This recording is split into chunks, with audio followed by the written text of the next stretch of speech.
Hello and welcome everyone today to this webinar on financing a sustainable food system.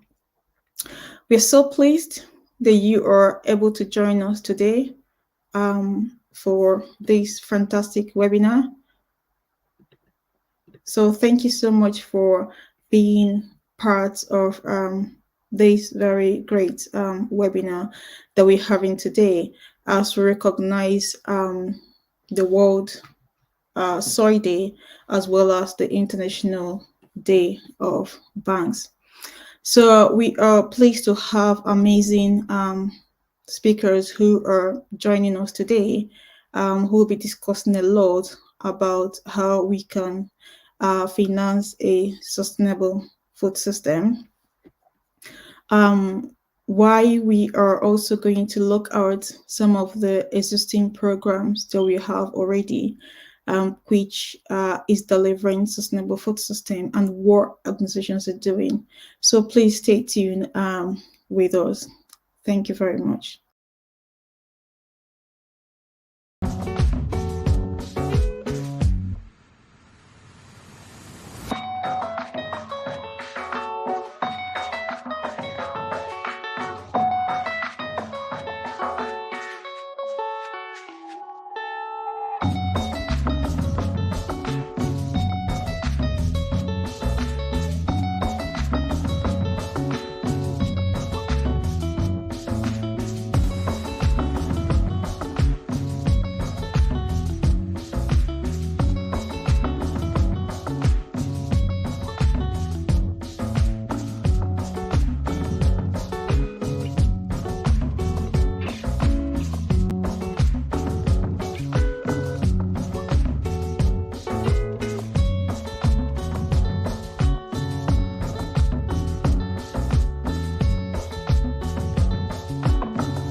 My apologies. Hello, everyone. And once again, you are very welcome to the webinar today on financing a sustainable food system.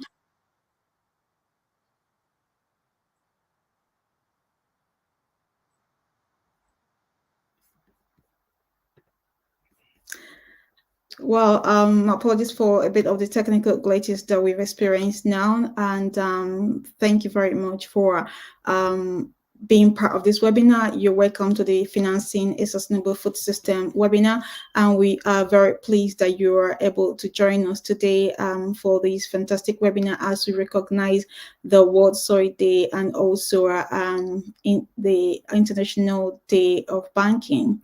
Now, as we kick off now, we looking at the agenda. The first presentation is by the CEO of IntelliDigest, Dr. Ife Yomakano. I am pleased to be able to present to you this keynote speech today, looking at the state of financing in the food system and what we can do to establish innovative financing solutions to ensure that we can deliver a sustainable food system. And to start off that conversation, I think it's really important to look at the fact that the World Bank reported on food finance architecture, financing a healthy, equitable, and sustainable food system. And in that report, they highlighted that a 12 trillion hidden social, economic, and environmental cost exists within the food system at the moment. And they also recommended that to address this cost, the report did highlight there's an urgent call to implement food finance imperatives with the potential to unlocking 4.5 trillion in new business opportunities every year. Now, it's quite interesting that this report came out in 2021, and almost 2 years after, in November 2023, the FAO reported on the state of food and agriculture 2023, and they also highlighted there's an estimated 12.7 trillion in hidden or $12.7 trillion US dollars in hidden social, economic, and environmental cost. This is a further decline from the World Bank 2021 report, which simply means that it seems as if we've not really done enough within the time frame, considering the urgency and the need with which the World Bank did present the report, and also the recommendation with regards to ensuring that we unlock this potential within the food system. Now, the estimate looked at about $10 trillion, but having a more liberal approach will give you about $12.7 trillion as a hidden cost in terms of social, economic, and environmental cost of the food system. Now, also based on the Institute for Food Policy Research, they've also highlighted that currently we spend over $20 billion on current total climate finance investment per year. But if we need to address the challenge we have within the food system, we'll be looking to spend over 300 to 350 billion US dollars to transform the food system. So if you're looking at how massive, how challenging the climate change issue is, if you then look at the food system as one aspect of the overall climate change issue, what they're saying is that we need about 15 times the funding currently used for the overall climate change issue to tackle one aspect of this climate change issue, which is the food system. Now, why is this really important? Because a lot of the presentation and discussion around funding the food system is usually focused on climate change, climate impact, but we do have a lot more challenging issues within the food system that need to be tackled, because our food system is a bit broken. If we look at the global state of the food system, we know that 1 in 5 deaths is currently linked to malnutrition, which means that what we eat really defines who we are. And this is why we talk about the importance of food is as medicine. So we need to understand that aside climate change issue, there are more pressing needs why we should really help to make sure this food system works for us. Also within the food system, over 900 million people are hungry. Over 1.9 billion people are obese, which means that we spend a lot of fund in helping to make people feel better when they're already having deficiencies, malnutritional issues, and Putting it in perspective, the UK government spent over £18 billion on obesity-related issues. We shouldn't be doing this. If we can invest a lot of that money more proactively in enabling the establishment of a more sustainable food system where a lot more people have access to good food. So understanding the wider dynamics, the wider challenges within the food system is very important. Also, looking at the other side of the problem, we waste over 1.3 billion tons of food every year. And at the moment, 33% of the overall earth is being degraded. Now, this degradation could be more adverse in different locations compared to the others. So for some locations, it's over 50% degradation already. And, we need to really help to improve the food system to make it work for us. Now, the food system accounts currently for roughly 1/3 of the global emission. The transition to a more sustainable food system represents an incredible opportunity to drive progress against climate change.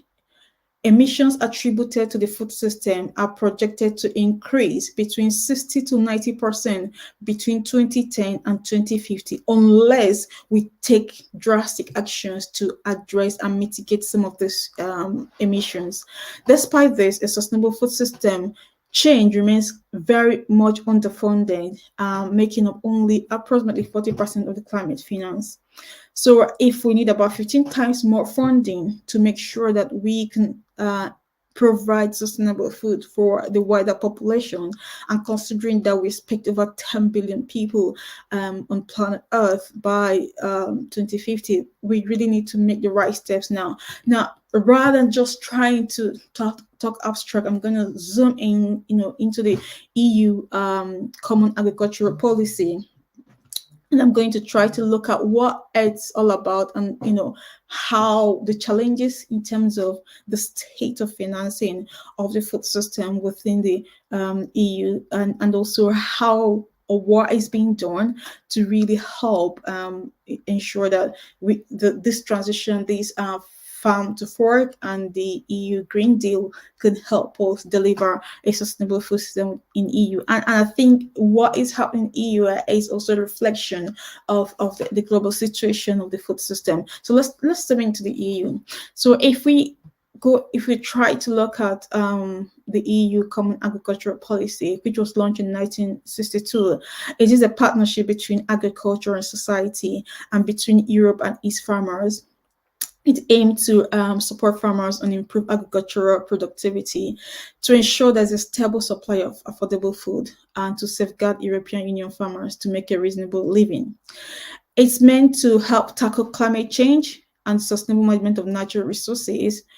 The Common Agricultural Policy is designed in such a way to maintain rural areas and landscapes across the EU, to also keep the rural economy alive by promoting jobs in farming, agri-food industries, and associated sectors. So these are the key, things that we factored in when the Common Agricultural Policy was established.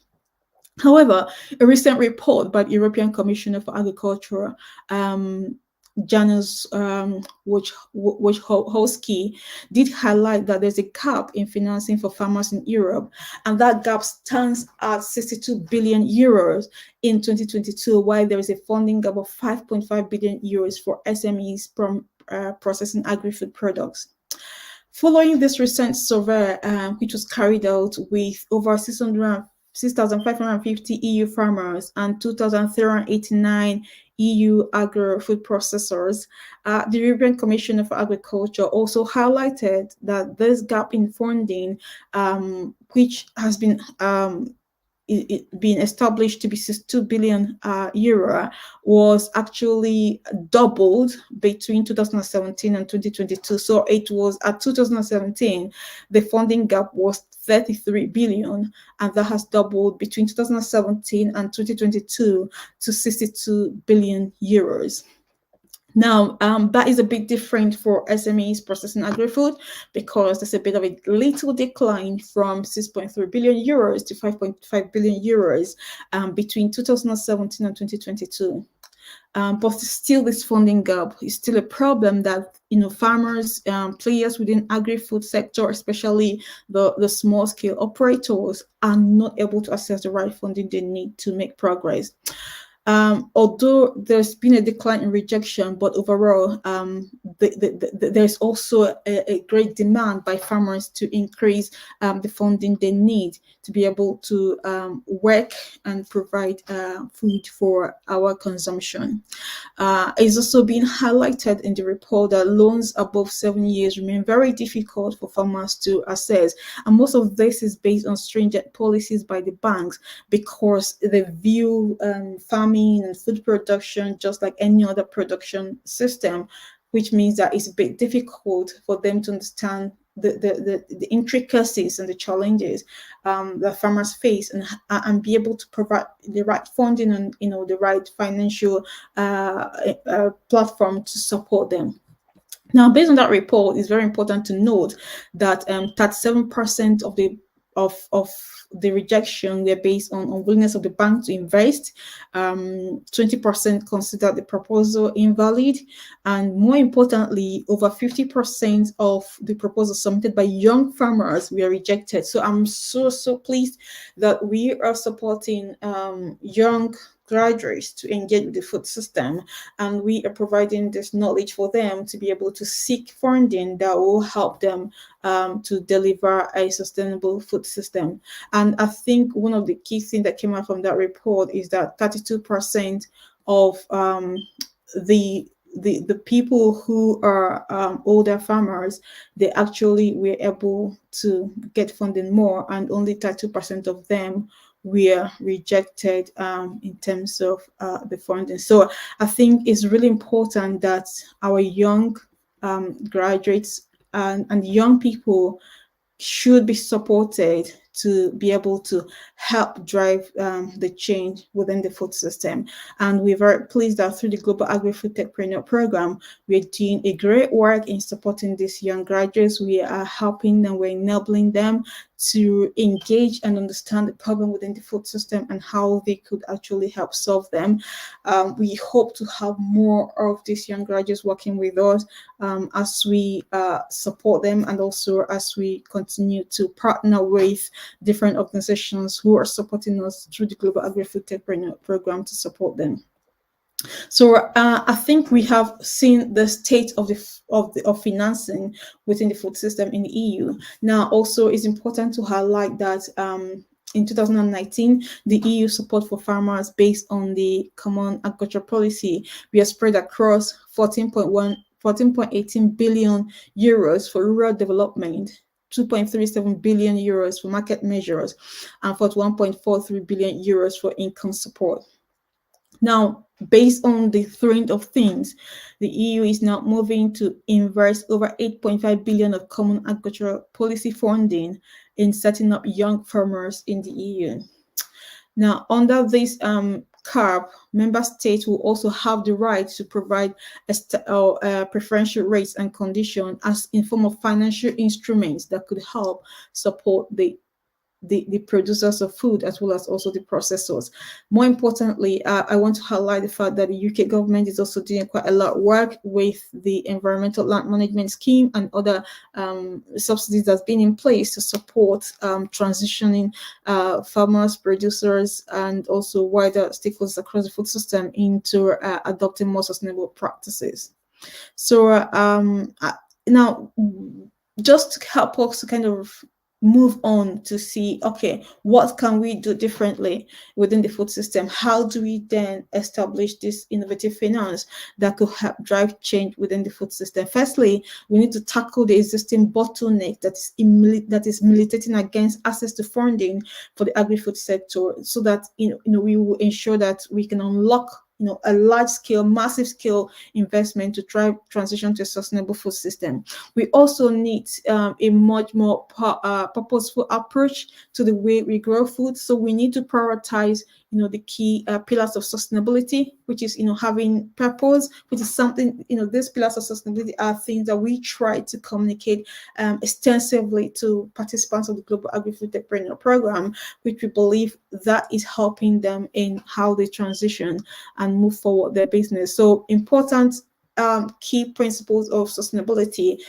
purpose, having a clear purpose as the business leader, and also in your business to be able to communicate that purpose within your business and also out with your business and across different stakeholders. The way you manage people, planet, peace, prosperity, and ultimately partnerships. Partnerships are very fundamental, as well as the other pillars of sustainability, which we don't have all the time to go into very details about. Please, you can find more details about these key pillars of sustainability on Intellect Digest website. Go to the Food Industry Sustainability Index, which we have developed to look at these key pillars of sustainability and what it means for the food system. Now, if we are looking a little bit more on partnerships, for us to be able to build the right partnership, we need to make a shift from people concentrating on doing things alone, but looking at how there could be co-creation of investment opportunities and tackling obstacles with combined involvement of countries, the private sector, and development financial institutions. So we need to work together, and we need to look into the key sources of finances, which include domestic public resources, the private sector, the multilateral development banks, and also concessional funds, to make sure that we can put all the necessary resources to be able to meet this projected $300 to $315 billion that is needed to transform the food system. So I do encourage everyone who is joining us today, whether you're joining us from the public sector, from the government, from the multilateral banks, or you are part of the commercial banks, we need to work together, and we need to work with young people to be able to support them to transform the food system, because ultimately what we want to achieve is to make sure that more people have access to good food, and that the way we produce food will help to improve our health as well as also restore our environment. So thank you so much for being part of this event today. As we reflect on these discussions and these key points today, I hope that it helps us and strengthens us to continue to seek for ways we can develop innovative finances to help transform the food system and ensure that more people have access to good food.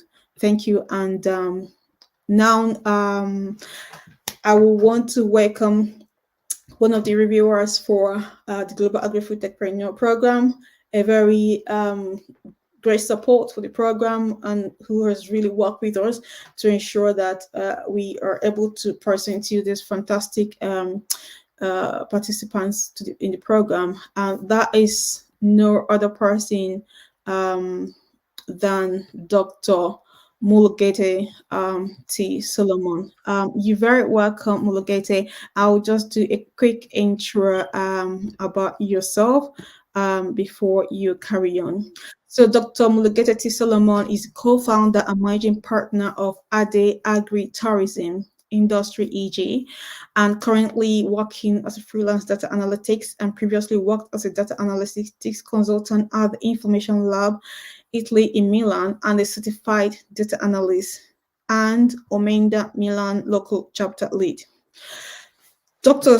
Mulugete Solomon holds a PhD in management of innovation in agriculture and food system. He also has 2 MSc degrees in data science and Mediterranean organic agriculture, while also holding a BSc in plant sciences. Dr. Solomon has worked in multiple countries and is an international volunteer for the Omdena community and the Eritrean Scholars Society. He's also a member of the research expert panel at Intellect Digest, a reviewer for the Global Agri-Food Techpreneur Program, and an agri-tech mentor at Genesis International Limited.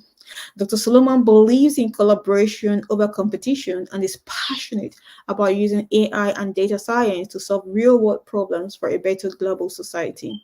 You're very much welcome, Dr. Mulugete Solomon. So I'll hand over to you now.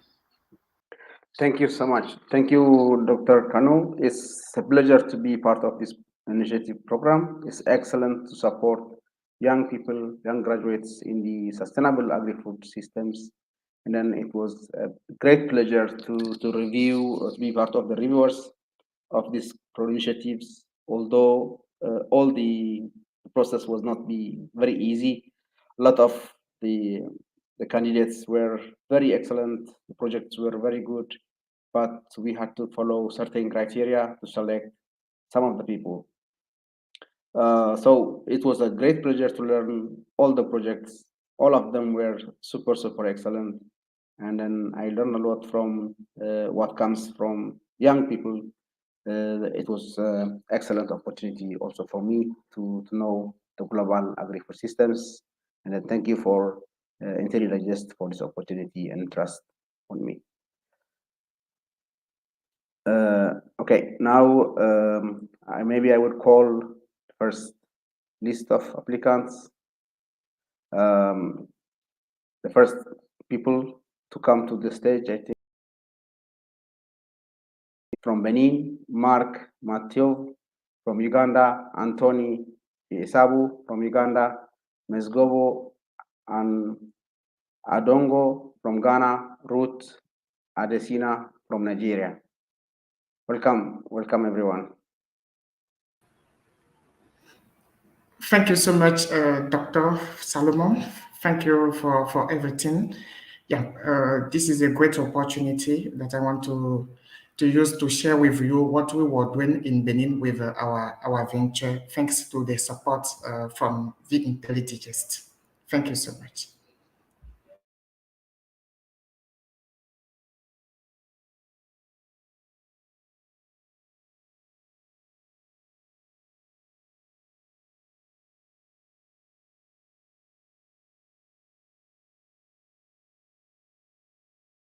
Are you able to see my slide, please?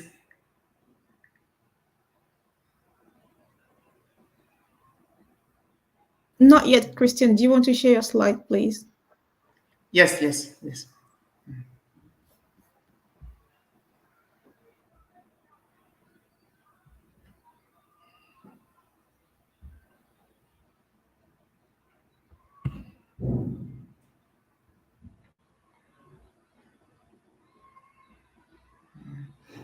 Thank you so much. Hello, everyone. Such a great pleasure for me to meet you all today. And first, I would like to say thank you to the Global Agri-Food Techpreneur Program for their indirect support to our ventures and the insightful interactive sessions we have all this year in the program. My name is Christian Ado from Benin, founder and the CEO of BioPlanet. I am a senior technician in agricultural engineering and environmental management. BioPlanet is an agricultural company producing granulated organic fertilizer from biodegradable waste recycling in the town of Pobe in Benin for food system sustainability, environmental sanitation, and climate restoration. With our venture, the main problems we were addressing in the town of Pobe in Benin are farmlands impoverishment and food chemical contamination due to the use of synthetic fertilizers. The farmlands impoverishment leads to significant decline in agricultural yields, which causes food insecurity. Food chemical contamination, which affects negatively lives of more than 10,000 people in Pobe. Following these social issues, there is today a growing demand for eco-friendly products, especially organic fertilizer. We therefore collect, recycle, and transform biodegradable waste into granulated organic fertilizer at affordable price to help local farmers of Pobe, who today are more than 18,000, restore their farmlands for increased healthiest yields and income. To obtain our products, we go through an innovative process. It starts from waste collection to product granulation. The whole process takes 5 months, including the waste collection activities. In 2024, with our total budget of $15,000, we will be able to produce and sell 2,000 bags of 50 kilograms of fertilizer, generating a turnover of $24,000 with a net profit of $6,000. We have an amazing team made up of 5 senior technicians ready to work hard as soon as possible, and also advisors who are ready to work hand in hand with us to achieve our project goals. Thank you so much for your kind attention, and we do welcome you warmly at BioPlanet for successful collaboration to end poverty and hunger. Thank you so much. Thank you, Christian.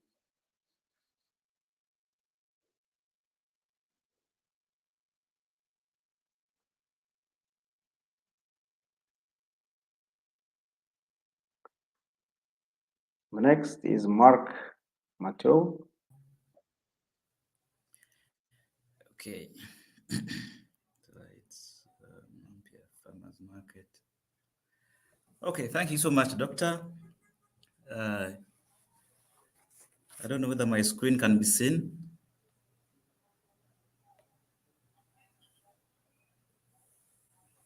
Okay.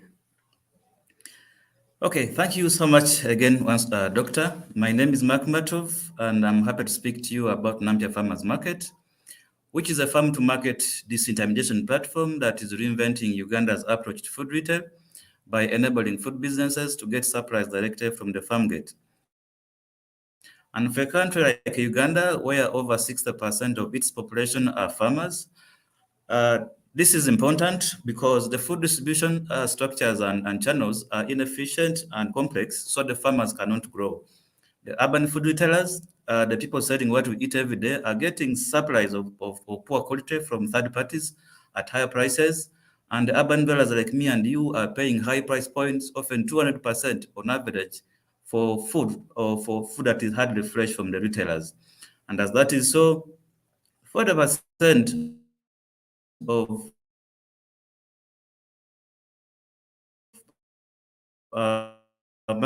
marketable quality food is lost through the wholesale markets.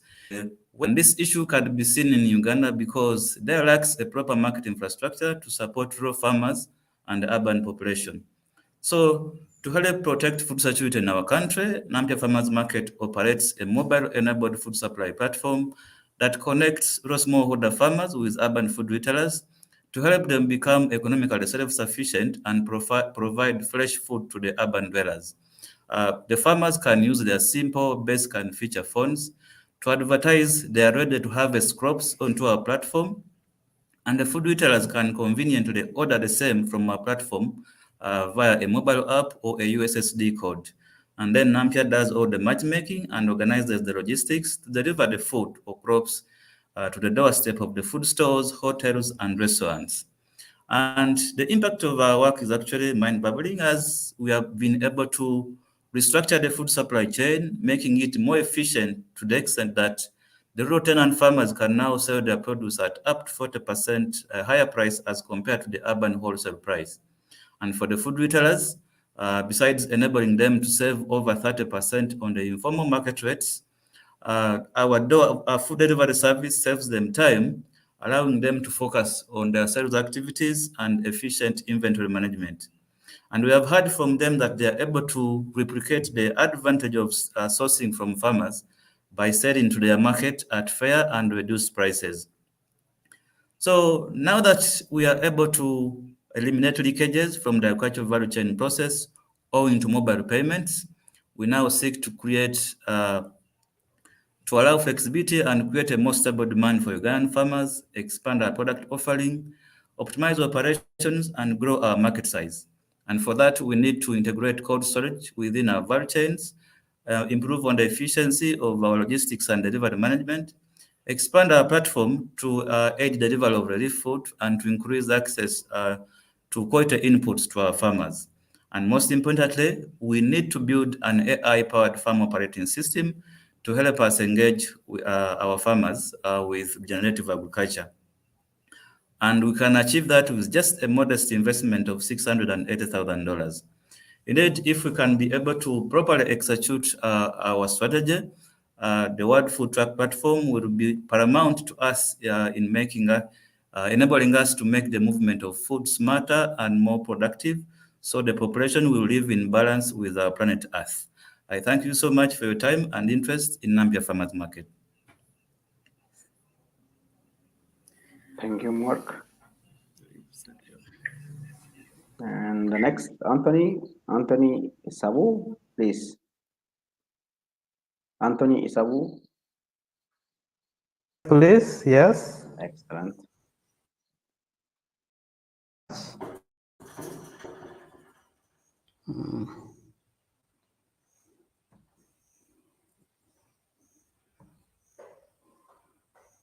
Let me share. Yes, I'm Anthony Esabu from Nile Interconsults, a company based here in Uganda. So we are trying to improve the livelihoods through vermicomposting of organic food wastes. So what is the problem?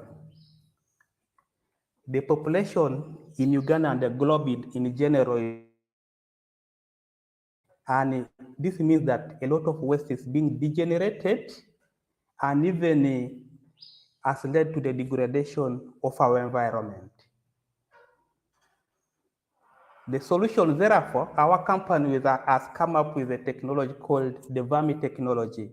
This actually uses earthworms to degrade or decompose this waste into organic fertilizer, which is actually rich in NPK and is efficient for crop growth. The market opportunity, we have actually tried to do our survey and we found that the total available market is $873.6 million.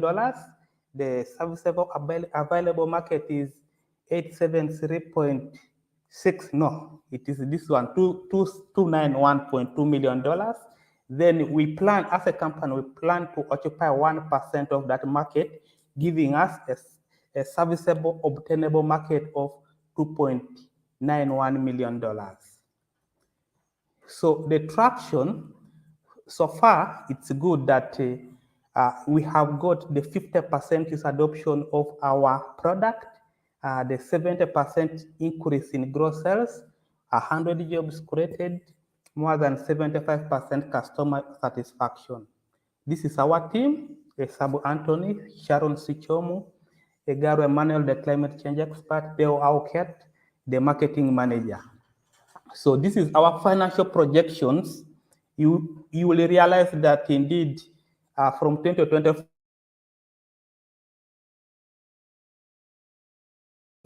up to 2028. On that, we are therefore asking for 50,000, only 50,000 US dollars, build a vermicompost factory with the modern machines. We also want to improve on our packaging and expand the customer base. This will actually make our business more sustainable and help the farmers in Uganda, Africa, and the continent at large. Thank you very much. Thank you, Anthony. Thank you. Our next speaker is Mezop Adongo, Muzo from Ghana. Please, over to you. Welcome.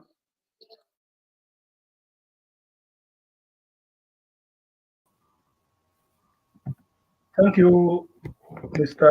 Solomon, and nice to meet you. I'm grateful for this opportunity today, and I say thank you to the team of Intellect Digest, Dr. Kanu Fenyowa and his team and her team. I'm grateful for the opportunity.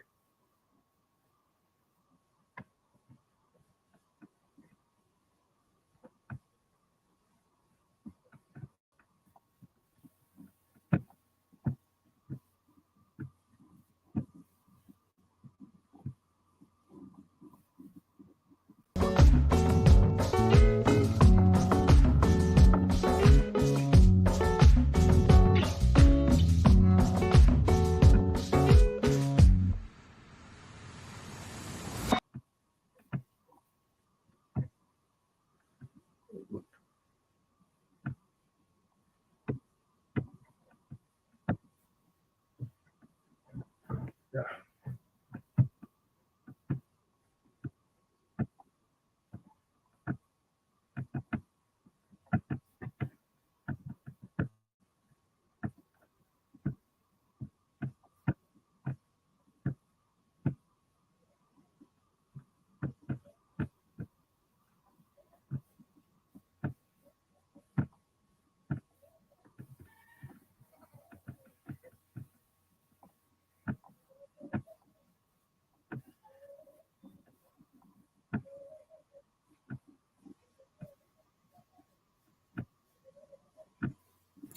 Hello, Miss Up. Can you hear me? Hello, can you hear me, Miss Up? Hello? Hello? Hello, doctor. Hello. Your slide is up now, so you can start presenting. Thank you. I want to start with the first listen, but I'm not getting it. Okay, don't worry. I'll move the slides for you. Okay.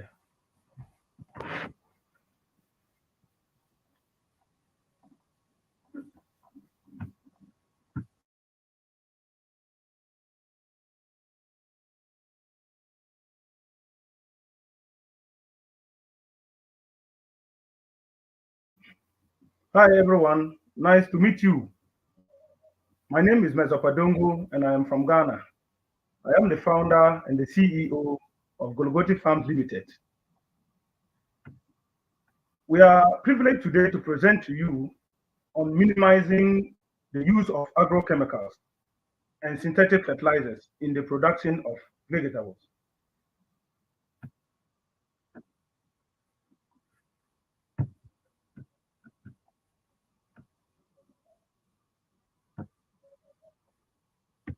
Yeah, Golgoti Farms is a registered green entrepreneurship enterprise. It is located in the Upper East region of Ghana at the Zomwili community. The Zomwili community.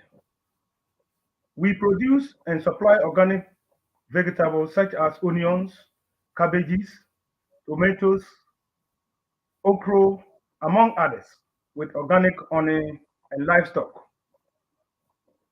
Our target of customer base includes government feeding schools, restaurants, chain shops, and outdoor caterers. The management team. Golgoti Farms has a 3-member management team comprising of 2 males and 1 female, with complementary skills from diverse fields of study.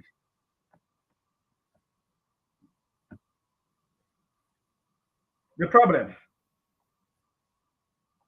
We are by this opportunity presenting this problem as one of the peculiar problems affecting the Boku West district. In recent years, the Boku West district in the Upper East region of Ghana has been faced with unprecedented cases of environmental health linked to the unsafe, indiscriminate, and excessive use of agrochemicals by smallholders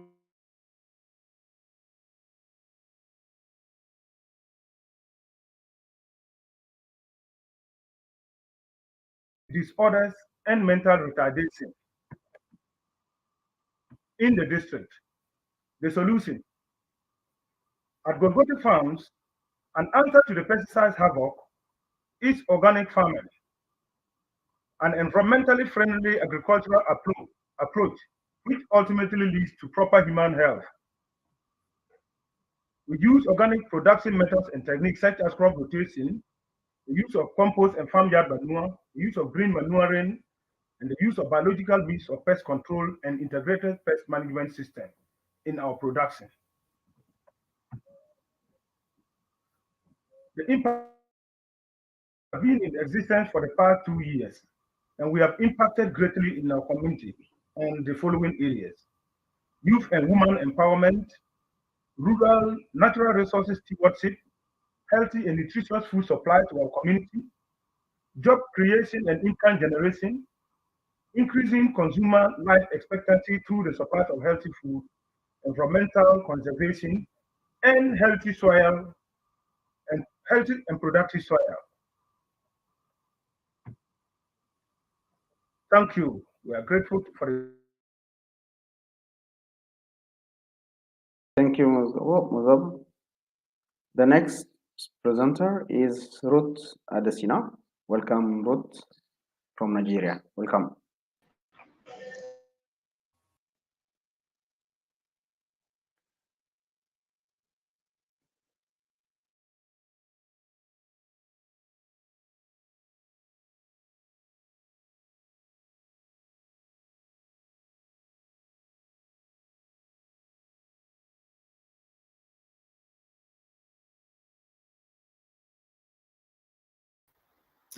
Hello, Ruth. I think you're muted at this point.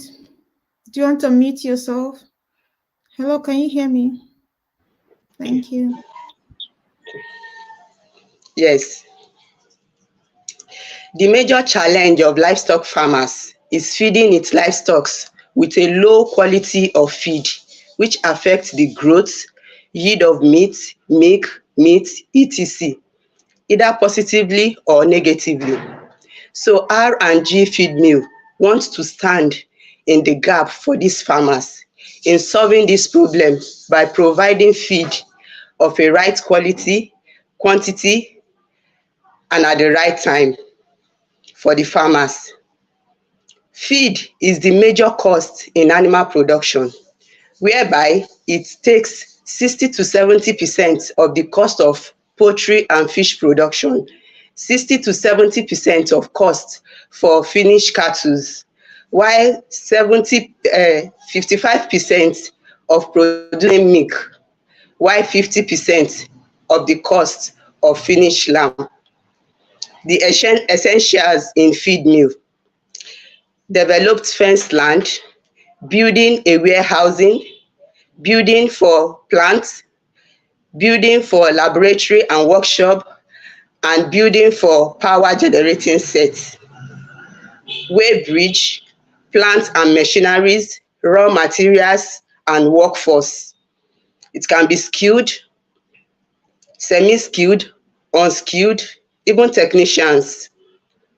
Process in feed manufacturing: feed is produced all over the world in mesh or pellet form, but the basic processes are the same: the procurement of raw materials, quality control, intake and weight. In conclusion, we can see what the feed mill manufacturing factory looks like. In conclusion, feed feed mill production in Nigeria will go a long way to solve other problems, like the problem of herdsmen going from one place to the other in order to take their cattle for grazing, which causes conflict and even killings in the country, that is Nigeria. It will also reduce danger encountered by the livestock and even the herdsmen by themselves. It will also provide employment. It will generate revenue to the government. Feed mill is a lucrative business which require funding for sustainability and productivity in Nigeria and even in the whole world. My name is Ruth Adesina, the CEO of R&G Feed Mill. You can contact me at mailsforroot2012 gmail.com or call 07061292560. Thank you for your time. Thank you, Ruth. Thank you so much. The next presenter, I would call the next 5 people, would be Niara Tuzo Amada Muyuro, sorry for the pronunciation, from Zimbabwe. Dembo Kiata from Gambia, Kiata Gracin Kabungo from DRC, Bernard Kui from Ghana, Dodune Keba from Republic of Congo. Please start from Amada.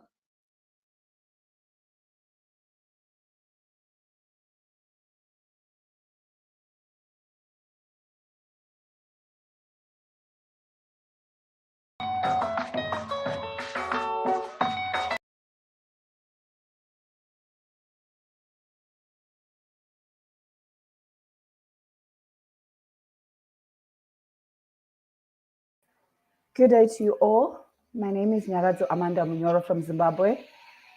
I'm trying to see. I thought I shared my slides. Oh, it's processing. My slides are processing.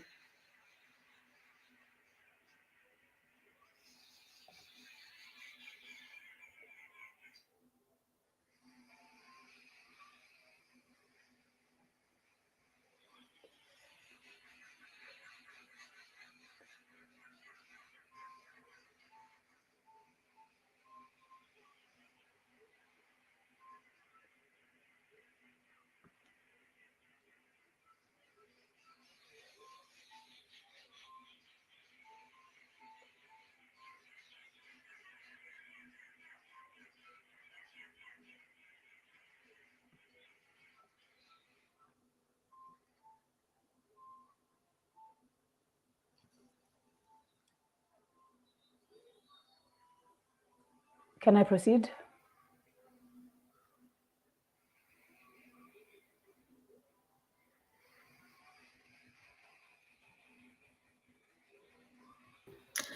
Yes, Yara, that's why you can proceed. Thank you.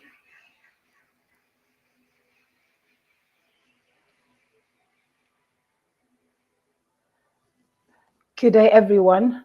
My name is Nyaradzo Amanda Munyoro from Zimbabwe. I'm from Women in Farming and Entrepreneurship, which is a social enterprise, which I actually founded. And our focus is the total emancipation of women and youth in agriculture, focusing on agriculture entrepreneurship, life skills training, psychosocial support, networking, fundraising, and agriculture tourism.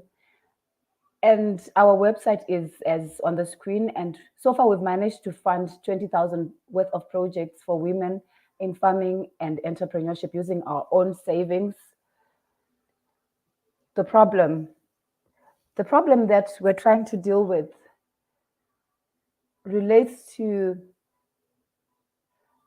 a situation whereby we're saying that women in agriculture constitute 60 to 80% of the labor force within sub-Saharan Africa, and yet the disaggregated ecosystem of agriculture in Zimbabwe affects them in a way that limits their ability to prosper in agriculture. Key challenges relate to market imbalances, which are dominated by male people.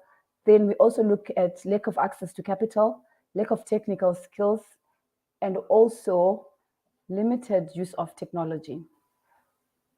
So we also discover that, based on a survey done by UNDP, we discover that there's at least 100,000 women farming entrepreneurs, and these cannot succeed because of the limitations, especially arising from the fact that the agriculture ecosystem is so disaggregated with lots of information asymmetries affecting mostly the women.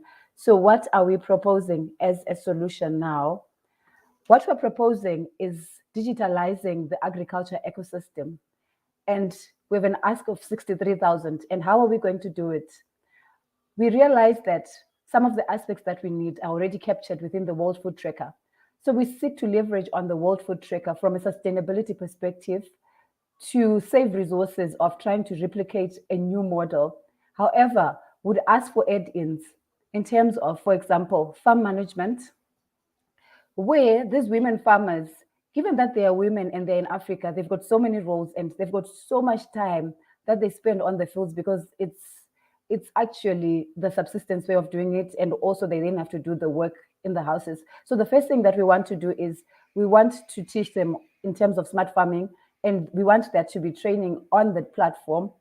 Over and above that, we want them to be able to monitor their fields real time using technology, which is another plug-in that we want, so that we limit the amount of time that they spend on the fields as they do smart farming. At the same time, we capacitate them to be able to monitor their fields in terms of financial literacy. Then we also want a module where there'll be value addition, because we acknowledge that at least a third of what is grown is actually wasted and thrown away. So value addition training would help us save part of that third that is actually wasted. Over and above that, this online platform will then plug into a physical marketplace that we intend to establish for the women, just a pro women farmers market. And in terms of that, we've actually partnered with the Women's University in Africa to host that market. And in terms of the same partnership, we'll be having short courses linking the women with at least a qualification in agriculture, because most of them lack the technical skills and know-how as well in terms of agriculture. And within the same platform, we then want to also have a wellness module, because we recognize that women in farming in Africa, in terms of their business, they're really affected by unpaid labor hours, which result in stress because of the many roles that they have. So we're then going to have an online peer-to-peer support platform to support the women in agriculture, and also to raise awareness in terms of the therapeutic aspects of agriculture through a drive called Agriculture for Wellness, and globally it is called Green Mental Health. So we then raise an awareness on how agriculture can actually be therapeutic and also help save these women from non-communicable diseases, for example. And then on the same platform, there'll then be potential to interact with potential market players And then there's also the advantage of being able to interact with potential funders because they can already see what these women are doing because they'll be profiled on the same platform. And then in terms of sustainability of what we're trying to do, we believe that this is a very sustainable model of innovating around the aggregating the food system to address gender equalities because first of all, we're going to leverage on an existing platform. And this existing platform is the World Food Tracker. And secondly, we're going to leverage on local partnerships for capacity building and also to utilize infrastructure. For example, like I mentioned before, the Women Farmers Market will reside within the Women's University and with the possibility of replicating to other countries where the university has presence. Also, we're saying as an organization, as WIFE, we'll be able to make money commission from market sales, member subscriptions, and agriculture tourism for sustainability of the organization. And another aspect is capitalizing on global presence and network of IntelliDigest to facilitate the plugins. And that will also help us facilitate trade in the future because there'll then be prospects of the women to actually export their produce through the same platform, which is actually modified. With that, I thank you. Thank you so much. Thank you, Amada. Now I call the next person, Dembo Keta from Gambia, please.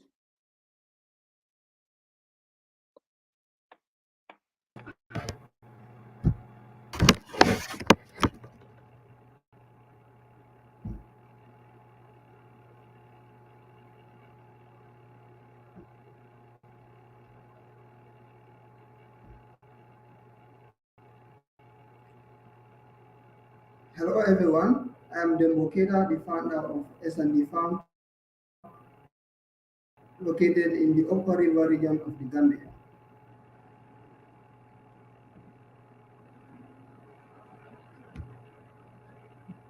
The Gambia, with the highest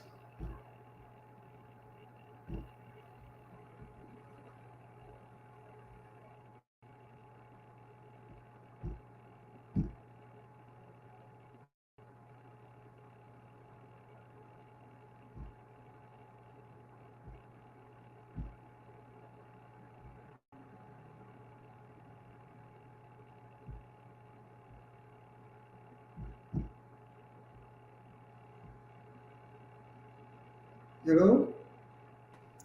Hello, are you having any Do you see problem? my Yes, we can see your screen. We can see your slide, please. Do you want to go ahead with your presentation? Yes, but I'm not seeing my slides. That's the problem. After sharing it.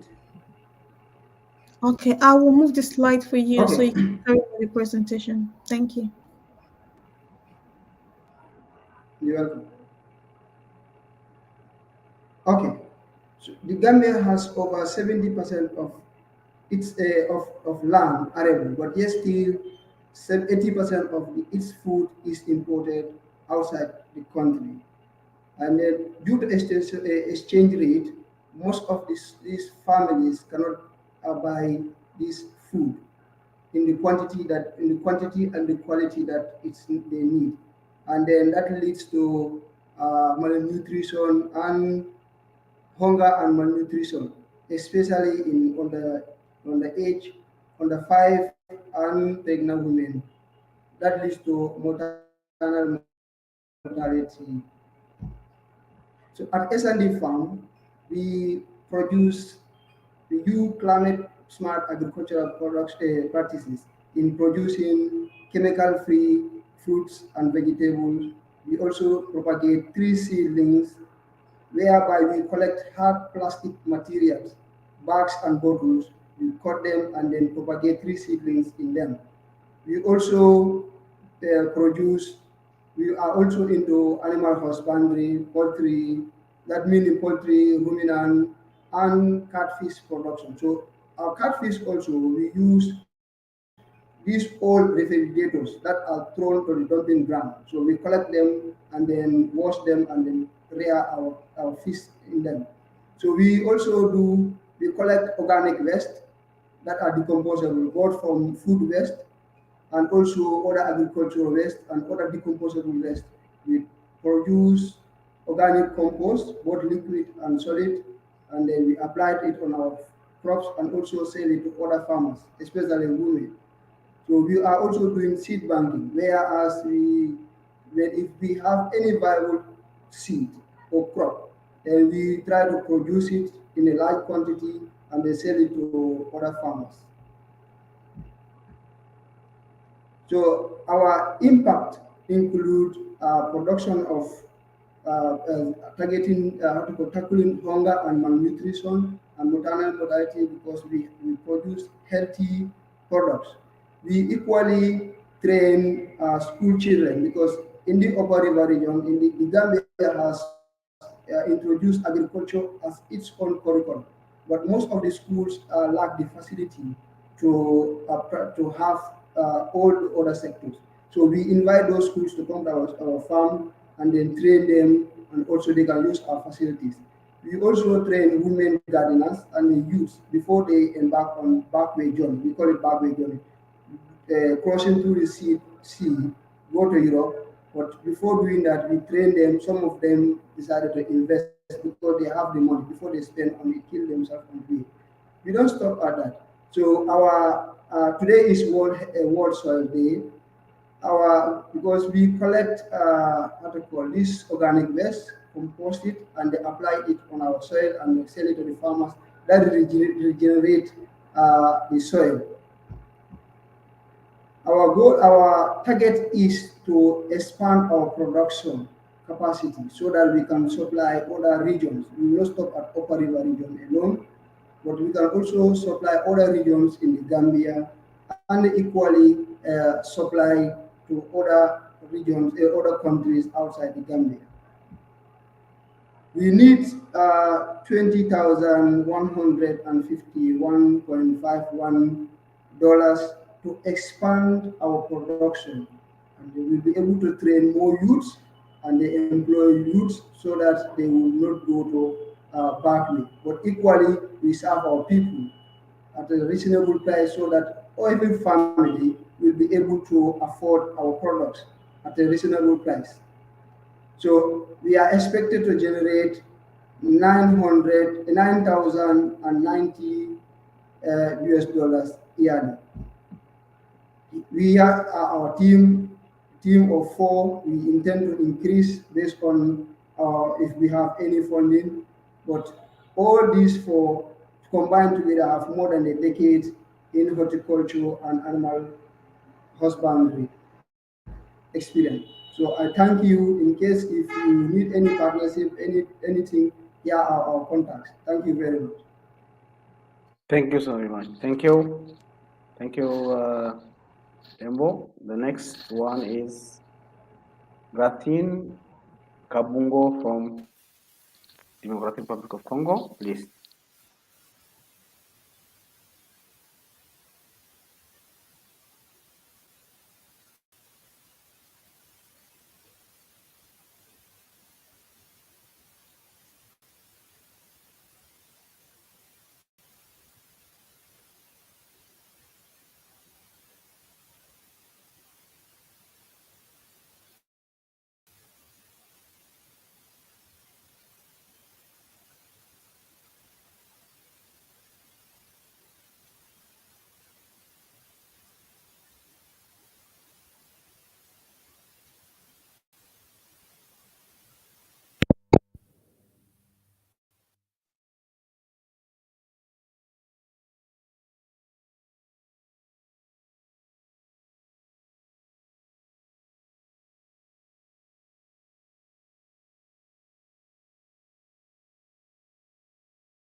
Hello, Garcian. Are you having a problem? Can you start presenting, please? Thank you.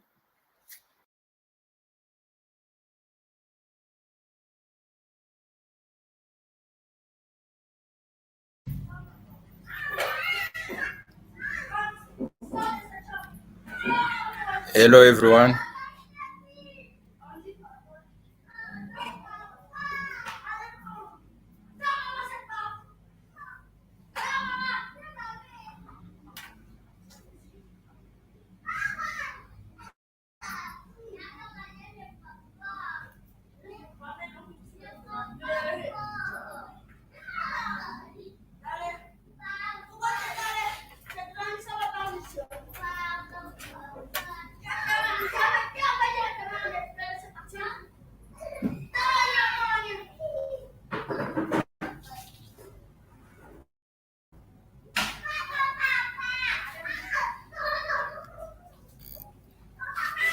Can I present?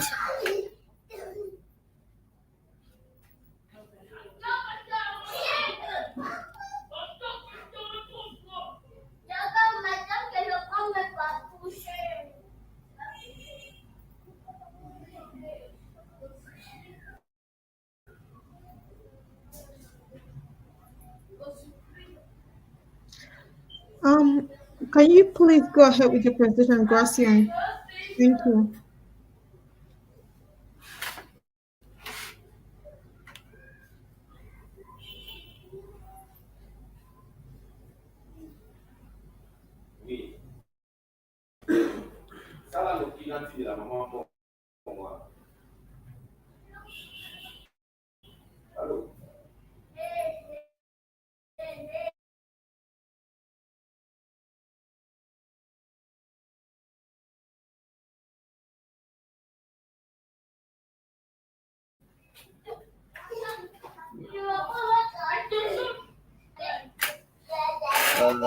Bernan Kui Aka from Ghana. Bernan Kiwi Mensa Aka from Ghana, please. Welcome. Admit yourself and present yourself, please.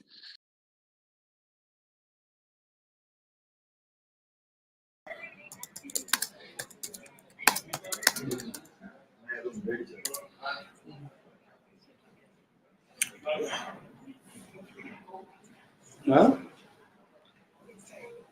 Yes. Should I proceed? Hello?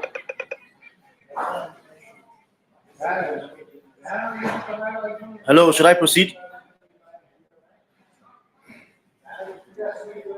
Please go ahead with your presentation. Okay.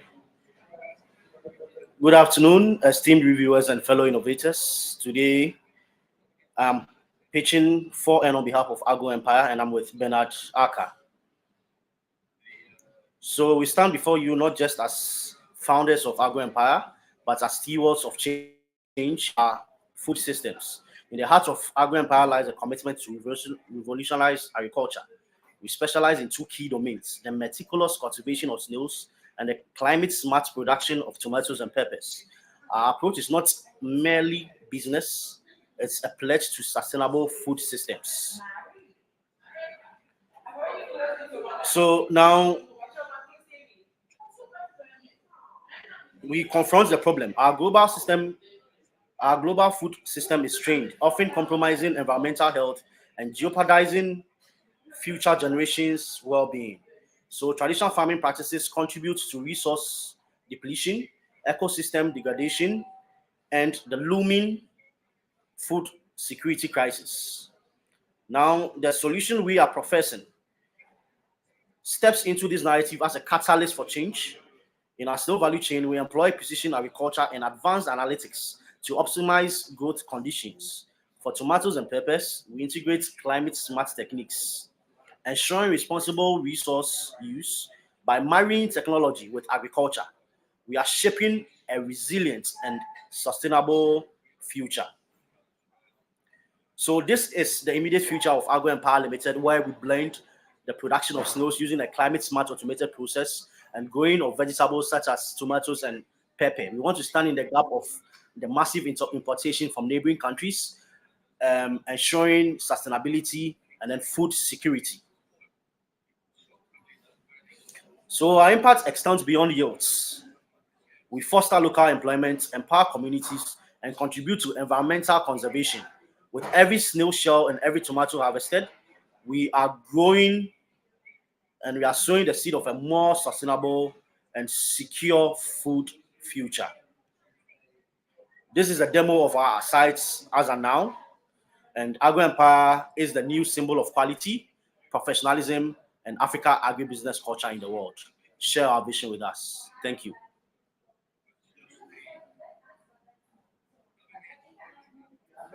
Okay.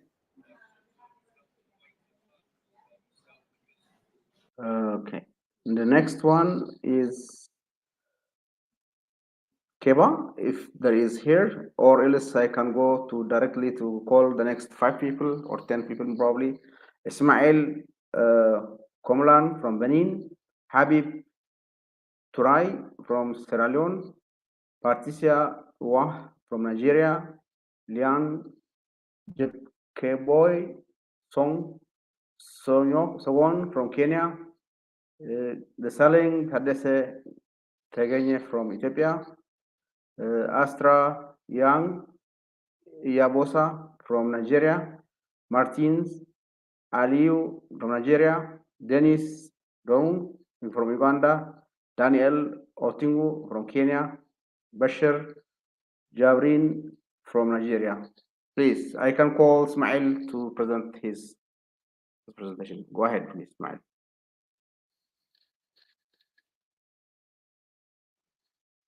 Yeah.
Hello. Well, thanks everyone for staying on. It's been quite an interesting presentation from the Global Agri-Food Techpreneurs. So we are back again, and Komlan will be leading the next section. We will have to stick to time now. We're running short of time, and we really need to go very speedily. So if you're coming on, please come on quickly, and we will need to go quickly. Thank you very much.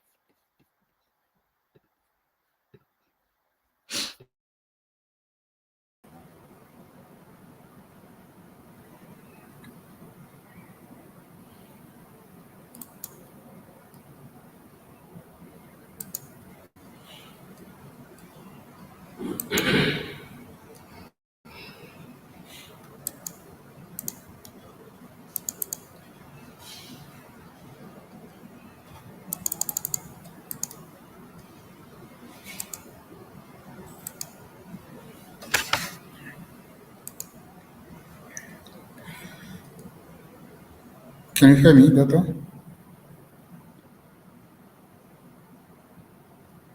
Can you hear me?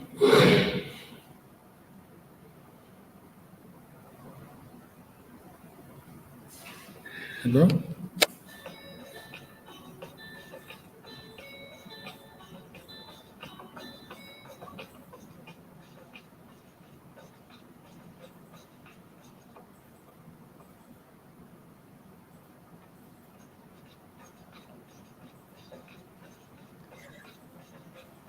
Hello, Komlan. Please, can you start presenting? Thank you. Okay. Thank you very much, Anthony Digest, for this great opportunity. My name is Komlan Ismail. I'm from Benin. My business is production and the processing of cassava into bread making flour. Why this a business? Ukraine has been a great provider of wheat flour in my country, Benin.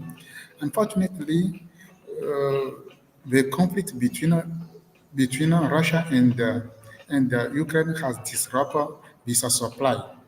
And also, wheat flour contains a lot of gluten to which many people are allergic. But in this case, how can we resolve this problem? That is why we produce and we process cassava into bread making flour that can be used instead of wheat flour. But our goal is to produce at least 200 tons of cassava flour per year. We cannot reach this goal alone. That's why we need a 20 hundred thousand dollars in order to reach this goal. But what this money will help us to do? This money will help us firstly to expanding our farming operation. It means that we will buy a new land and we will produce a lot of cassava.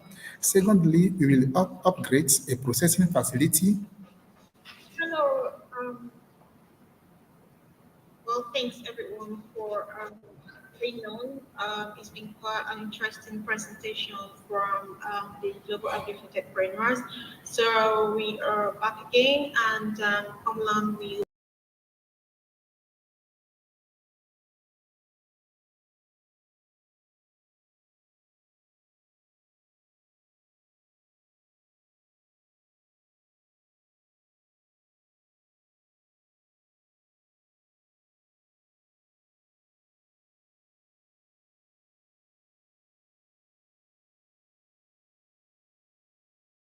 Finished. Let me call the next one. Habib Troy from Sierra Leone. Patricia Uwah, if you are around, or Lilian Soko, please. Or Getaño Tadese. Okay, perfect.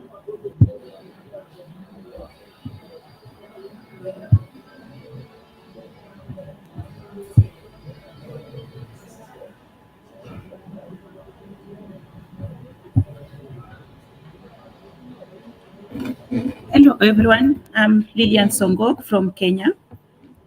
I'm going to do this pitch deck of Gabo Foods International.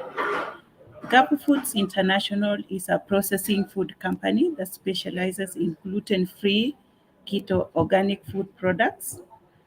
And the problem mainly is that most food crops in Kenya and Africa are underutilized, while 20% of the population is under hunger and 30% of the children are malnourished, while 1 to 10% of the population are suffering celiac disease. So our solution is coming in to provide green farmer input product market where we process gluten-free organic products which are value added and we deliver market wide.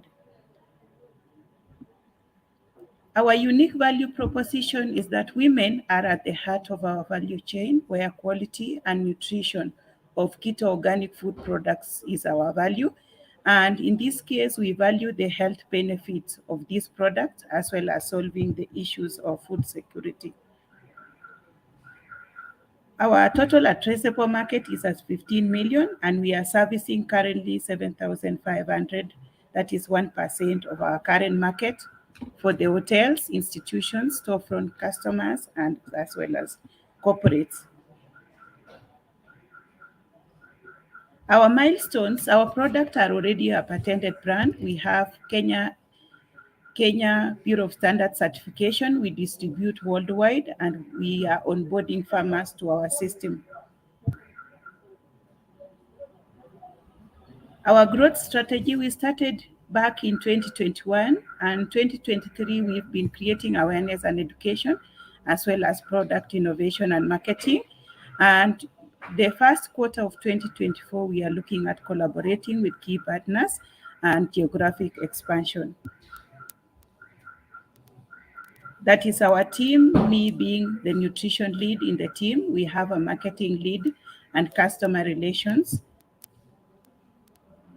Our financial projection, we are projecting at USD 14,000 this 2023, and by 2025, our projection will be at USD 40,000.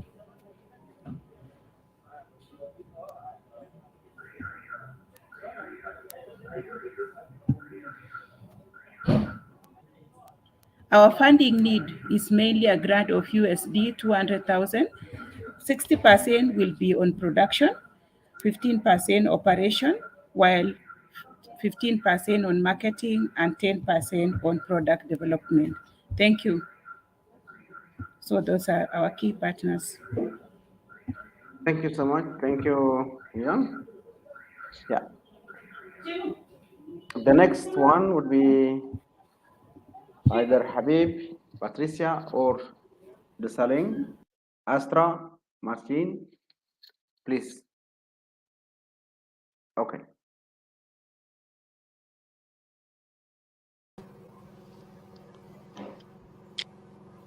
Okay, can I say it now? Okay. Hello, everyone. My name is Astra Osaige. I'm co-founder and CEO of Peptido Integrated Farms. And today we'll be presenting our solution to food security in Nigeria. And the picture you see on my screen is the typical Nigeria abattoir, which is dirty and very unhygienic. And in couple with the farmers, I'm struggling with low yield meat of our indigenous goats, like having 20 kg after rearing for a year, and the rapid growth of our population of 200 million people, and all agricultural and food organization has estimated that our livestock demand will triple at 2050. This is where we come in, and this makes the system unsustainable. This is where we come in. Peptido is a livestock breeding and processing company. We are specialized in processing chicken and chevron for our customers, and also providing healthy breed and quality breed genetics for our goat farmers. This is where my colleague comes in. As highlighted earlier, the problems are dirty abattoirs and slaughter facilities in Nigeria. the low meat yield of the Nigerian indigenous goat due to genetics.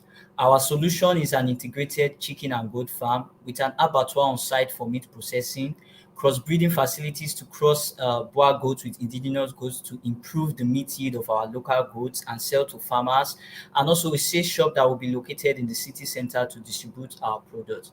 Peptido estimates a £20.8 million market in Benin City, Edo State for chicken and goat meat products alone. We are targeting a 5% market share by 2030, which will equal to £1,040,000. Our products are breeding goats. We also sell fresh meat, chicken and chevron, and we sell value-added products in packs, chicken and chevron in packs. Our business model focuses on business to business and business to customers, with more focus on retail customers and consumers, and also focusing on selling animals to live breeders. Peptido is projecting a profit of £452,000 by 2030, with a profit margin of 40.7% by 2030. My team is made up of myself and my co-founder, Astra Yobusal Saije. I'm the farm manager in charge of farming operations. Astra Yobusal Saije is in charge of sales and marketing. She is the CEO of the company. Ngozi Omefe is a certified UI and UX designer. She is in charge of product design and branding. Peptido is seeking the sum of £9,432,000. These funds will be used to purchase crossbreeding animals. It will also be used to purchase processing equipment to process our products, and it would also be used to procure other processing equipment to support our solution. We will be glad to have IntelliGigest join us on our quest to provide food security in Nigeria. Thank you. So next, if Tadese, if you are here, or Patricia, otherwise we continue with Martin, Denise, Daniel, Bishop. Okay, Daniel, please. Good afternoon, everyone. My name is Daniel Cheng from Kenya.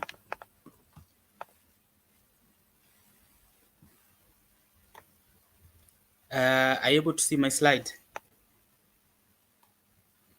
Hello?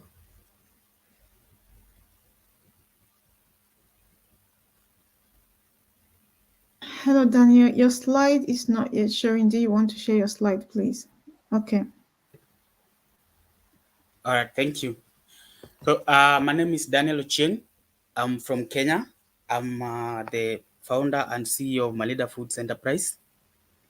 We are a food processing company with interest mainly in alternative sources of protein to meat. So currently we do omena. The scientific name of omena is silver cyprinid. It's a small fish found mainly in Lake Victoria. So we process, package, and distribute this product in Kenya. Our vision is to end malnutrition and end food waste and food poverty in Africa. And our mission is improve the quality of life by offering affordable, wholesome nutritional value while being environmental friendly.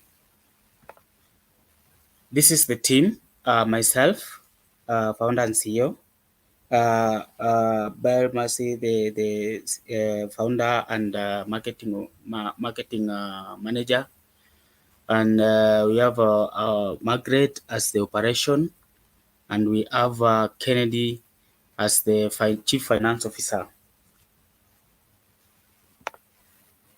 Our products, we have omena in groundnut sauce.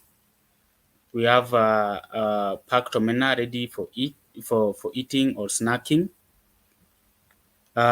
We have also introduced cricket flour, processed cricket lava for animal feeds, and deep fried cricket for human consumption.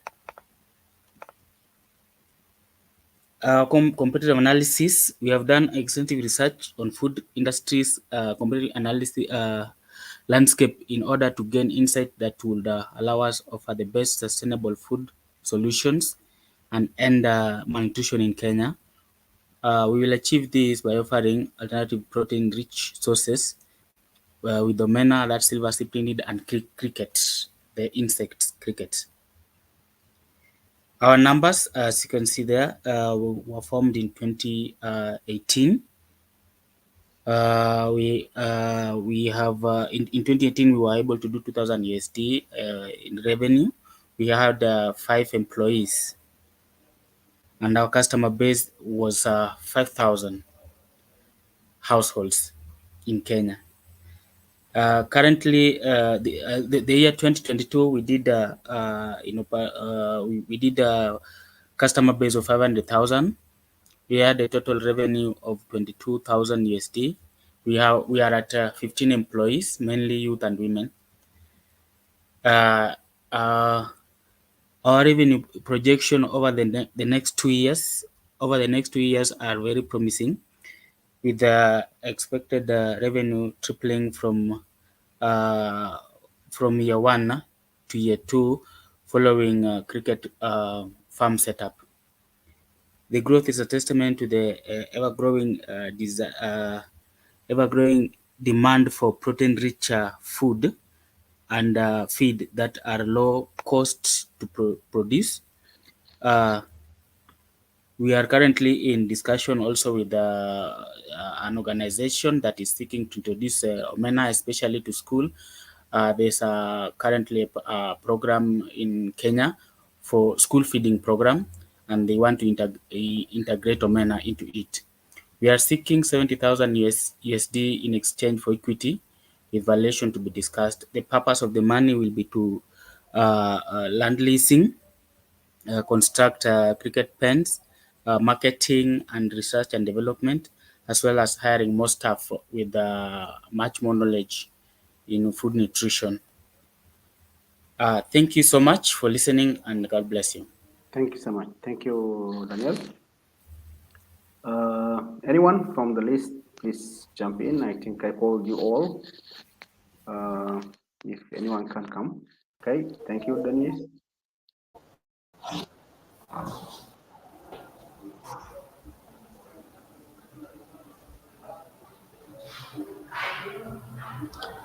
Yes, good afternoon, everyone. My name is Dennis Mwonge from Uganda, and I'm here to represent Dennis Frank Limited. Our theme is balancing agriculture for urban food security and sustainability. I'll rush through the slides since we have a very limited time. Our problem here is urbanization versus food production. In Uganda, we are facing a problem of very many people getting out of villages, coming to town, yet actually our production is still the same. We are still over-relying on rural people to farm for urban consumption. So our initiative calls in not to stop urbanization, but to balance production between urban and rural. As you can see in the graph, population is actually growing so high in cities of Kampala, Wakiso, and Mpigi over time. So we anticipate that we shall actually have a lot of people coming in every year. Where are we intervening? The lack of balance in urban and rural production is why we are intervening. We are seeing so many people in Kampala and Wakiso and Mpigi and other urban centers going hungry because there's no equitable food, and most of them have actually left the villages to come to the city center. So we are saying, can't we do urban farming even in the urbanized areas of Kampala, Wakiso, and Mpigi? Yes, we can do that. So our farm is employing techniques of training people urban agriculture to make sure they utilize the small spaces they have in the cities to do more production to ensure sustainability. Yeah, more so here we are trying to look at women who are so dependent on men, and actually they don't earn anything. So we want urban women to also be economically empowered through urban farming.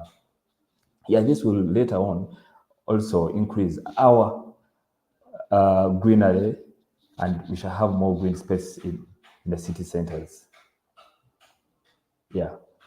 So our solutions, of course, is sustainable urban farms, and household farming in Kampala, Wakiso, and other districts that are urban. This is empowering women through agriculture, which is very pertinent. So what is our impact, our project impact? We are looking at enhancing food security for over 25,000 households in urban residentials, at least by 2026. We are also looking at providing agriculture training and livelihoods for over 5,000 women in urban centers we are targeting. We are also targeting to create 30 plus community urban farms across Kampala and PG and Wakiso districts to make sure people can lively eat food and stop hunger. We also want to distribute as our source of revenue produce to over 10,000 households yearly or even over. However much we are still on ground trying to work, we still have funding needs. We want to establish more demonstration centers. So this means we have to acquire land, we have to acquire a lot of equipment for this.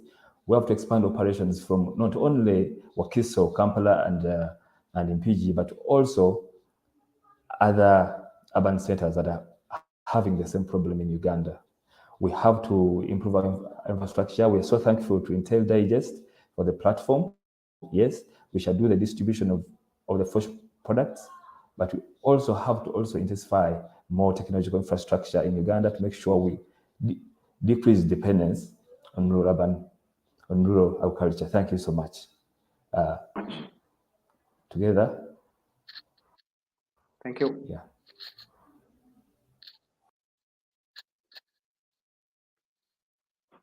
Then I think who will be the next? I'm sure there are some, but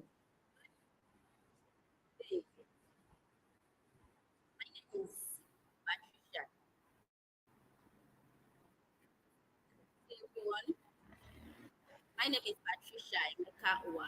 I am the founder CEO of Behavioural Agro. I'm from Nigeria.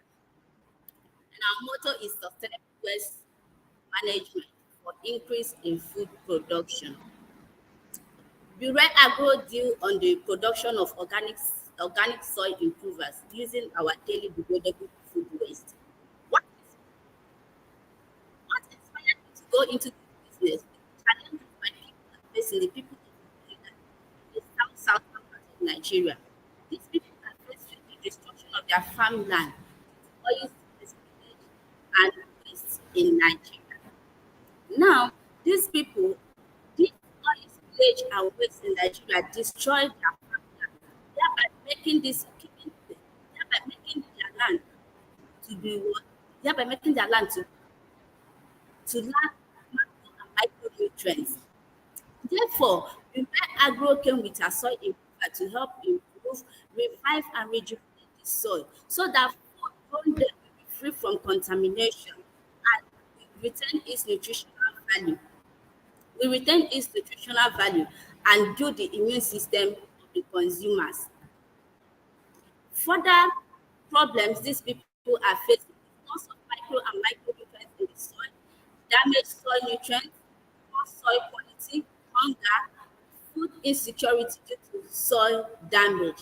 According to SDG report Goal 2, Zero Hunger, 8 Target 14 Indicator, Behavioural Agro is partaking in eradicating food insecurity and promoting food security for all by improving the fertility of the soil, supplying organic food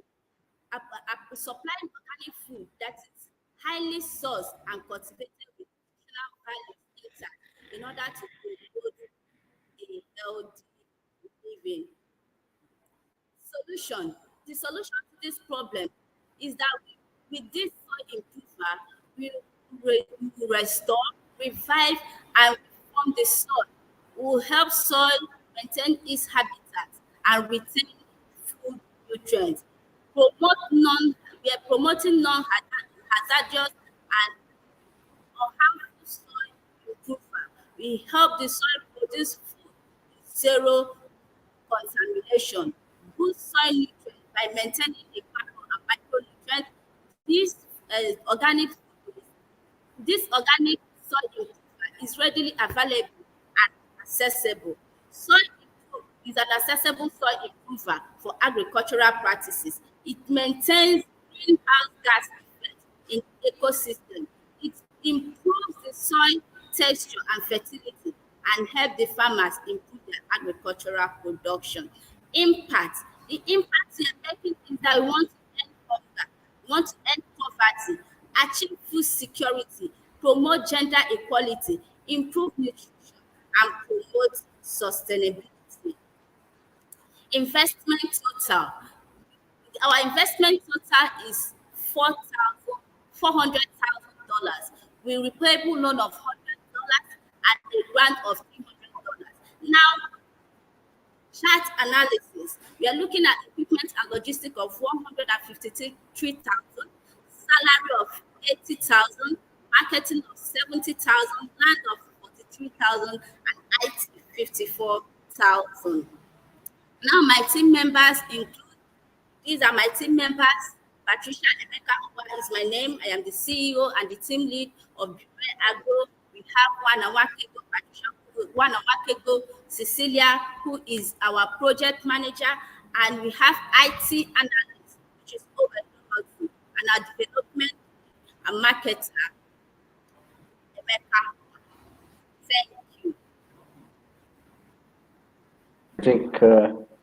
Thank you. Thank you so much. Thank you for the opportunity. Over to you, Dr. Khan.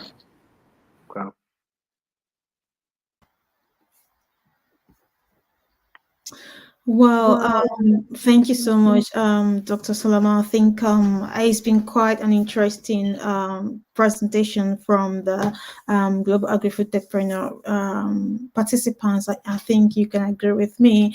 A bit of challenges because of technical issues, but overall, you can see the effort they've put into preparing for these presentations, and also how much they have stressed the importance of what they do, and their passion for what they do. And I do hope that the training they've gone through has really equipped them for the future, and we look forward to continue to support them. But yeah, thank you so much, Dr. Solomon, for joining us today, and I really do appreciate your contribution as one of the reviewers of the Global Agri-Food Techpreneur Program. Thank you very much. Thank you so much. Indeed, despite all the challenges, technical challenges, all the presenters were putting a lot of energy, a lot of effort to present their efforts, and then I'm glad to be one of the reviewers, and I'm looking forward for the outcome. Thank you so much. Yeah, thank you. Yeah, well, it's been very interesting event today as we recognize the World Soy Day and the International Day of Banks. We have worked with these participants for the Global Agri-Food Techpreneur Program for the past 11 to 12 months now, trying to help them understand the value in transitioning to more sustainable practices and the importance of building a structure that enables them access sustainable finance to be able to progress their contribution to the agri-food system. And I'm so pleased that we could support these young graduates. At the moment, considering the agenda we have for today, I think we're running a bit behind the time because we're supposed to start the speaker presentations at 14:30 GMT. But I think it's important that for everyone who has joined us, who have been looking at the screen for some time, that they have at least about 2 minutes break to stretch their legs and then be able to rejoin us again. So we will kindly return back to the presentation at 14:55 GMT. So please do have some leg stretch and grab some cup of coffee or tea, whatever works for you, or just a drink. And please do rejoin us at 14:55 GMT as we progress with the presentation from the speakers. Thank you very much for being part of this great event today, and hopefully you find it very useful and beneficial. and also an opportunity to support and collaborate and work with this global agri-food techpreneur participant. And to everyone who have presented today, thank you so much for your presentation. You've worked so hard for this, and I think it did reflect in your presentation. So well done to yourselves.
Hello, and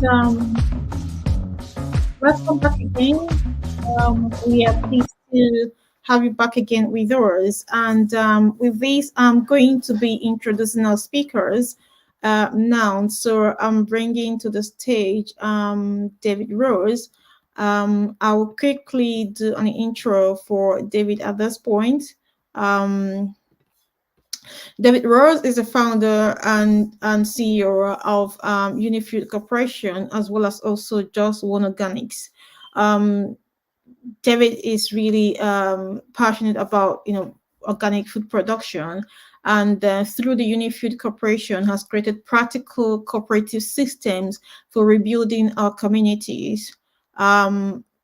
based on the first market for just one organics is an economic engine to regenerate local food systems in 4 different ways. I wouldn't want to spill the bean at this moment, so I will hand over to David to tell us a lot more about Unifeed Corporation as well as just one organics and the amazing work they are doing. Thank you so much for David for joining us today as we recognize World Soy Day and International Day of Banks through this webinar, Financing a Sustainable Food System.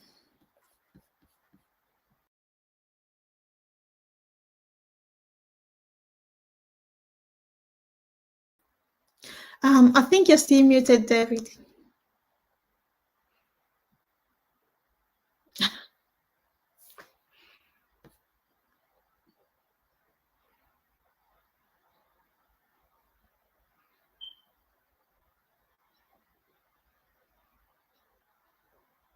You're still muted, David.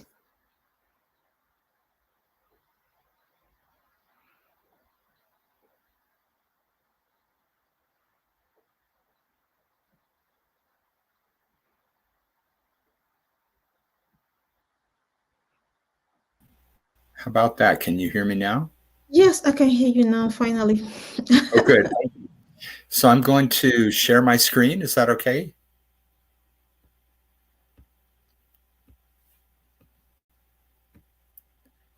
Okay. Can you see that? Can everybody see that okay? I'm not seeing that yet, David. Okay. We'll keep going here. Okay. How about now? Can you see my screen now? Not yet. Should be able to share it. If it doesn't work in a minute, I will continue without it, but I hope we can do it. So I've clicked on it, share entire screen. Okay, if it's not working from your end, probably I will try to see if I can get that working. Okay. From my end. I'm just going to cancel then, I'll let you do it.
Excellent.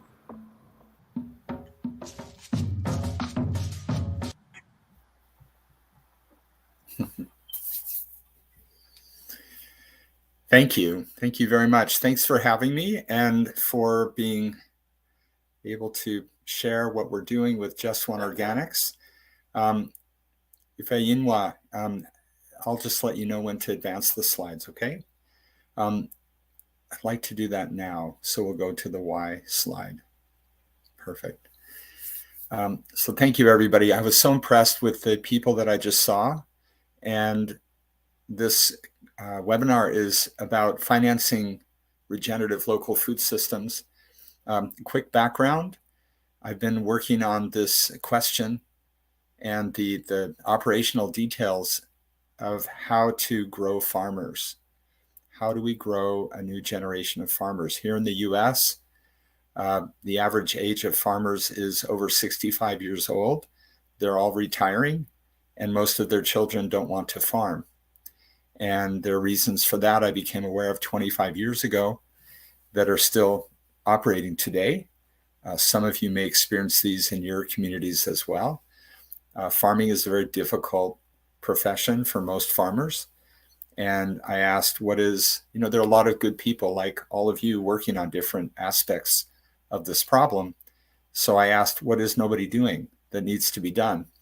And the one thing that I found many, many years ago is there's not really an initiative yet that is able to organize and buy large amounts of produce from local farmers anywhere in the world at a good price with contracts before they plant, and also to buy their seconds, the food that's wasted. So I set this company up and our work so to accomplish this mission, this why, which is to grow farmers, living soil, healthy people, and abundant, secure local food systems for all. Thank you, Ifenyinwa. Let's go to the next slide, please. So these are the 4 mission arcs of our work. We've established a pilot here in the US, but the other part that we've done, and this has been a lot of my work over many years too, along with finding ways to be able to buy lots of local food every day at a good price, is to figure out how to finance these centers around the world very quickly. So we've put a lot of things in place to be able to do that. Let's keep going to the next slide, please.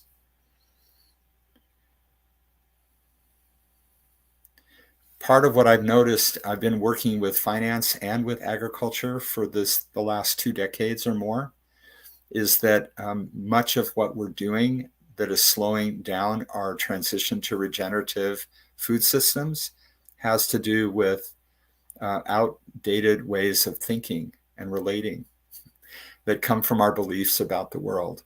So I'm going to go through this very quickly, but I feel it's important. So maybe we can advance to the next slide, please.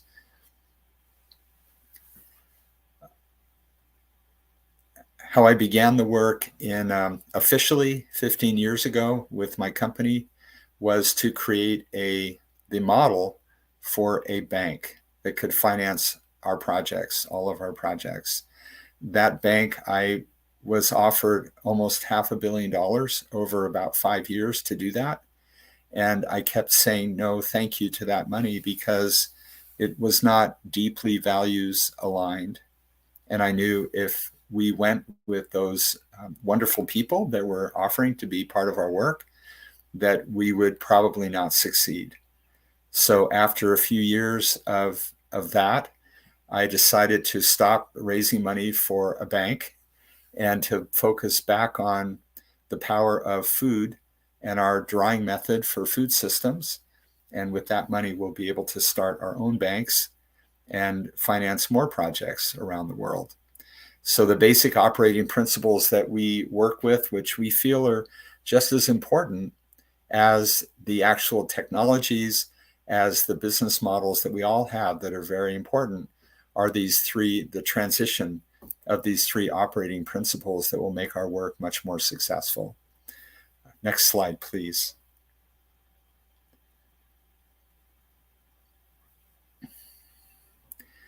So we will go through this quickly because I believe we all understand this very well. We just haven't figured out always how to implement this in our businesses, especially in relationship to more traditional financing that's out there that usually operates with good intentions, but the very financial model itself tends to pull us backward away from these 3 principles, which we need if we're going to truly regenerate and have a long-term, generational, 1,000-year transformation of our food systems and our ecosystems and our societies. Next slide, please.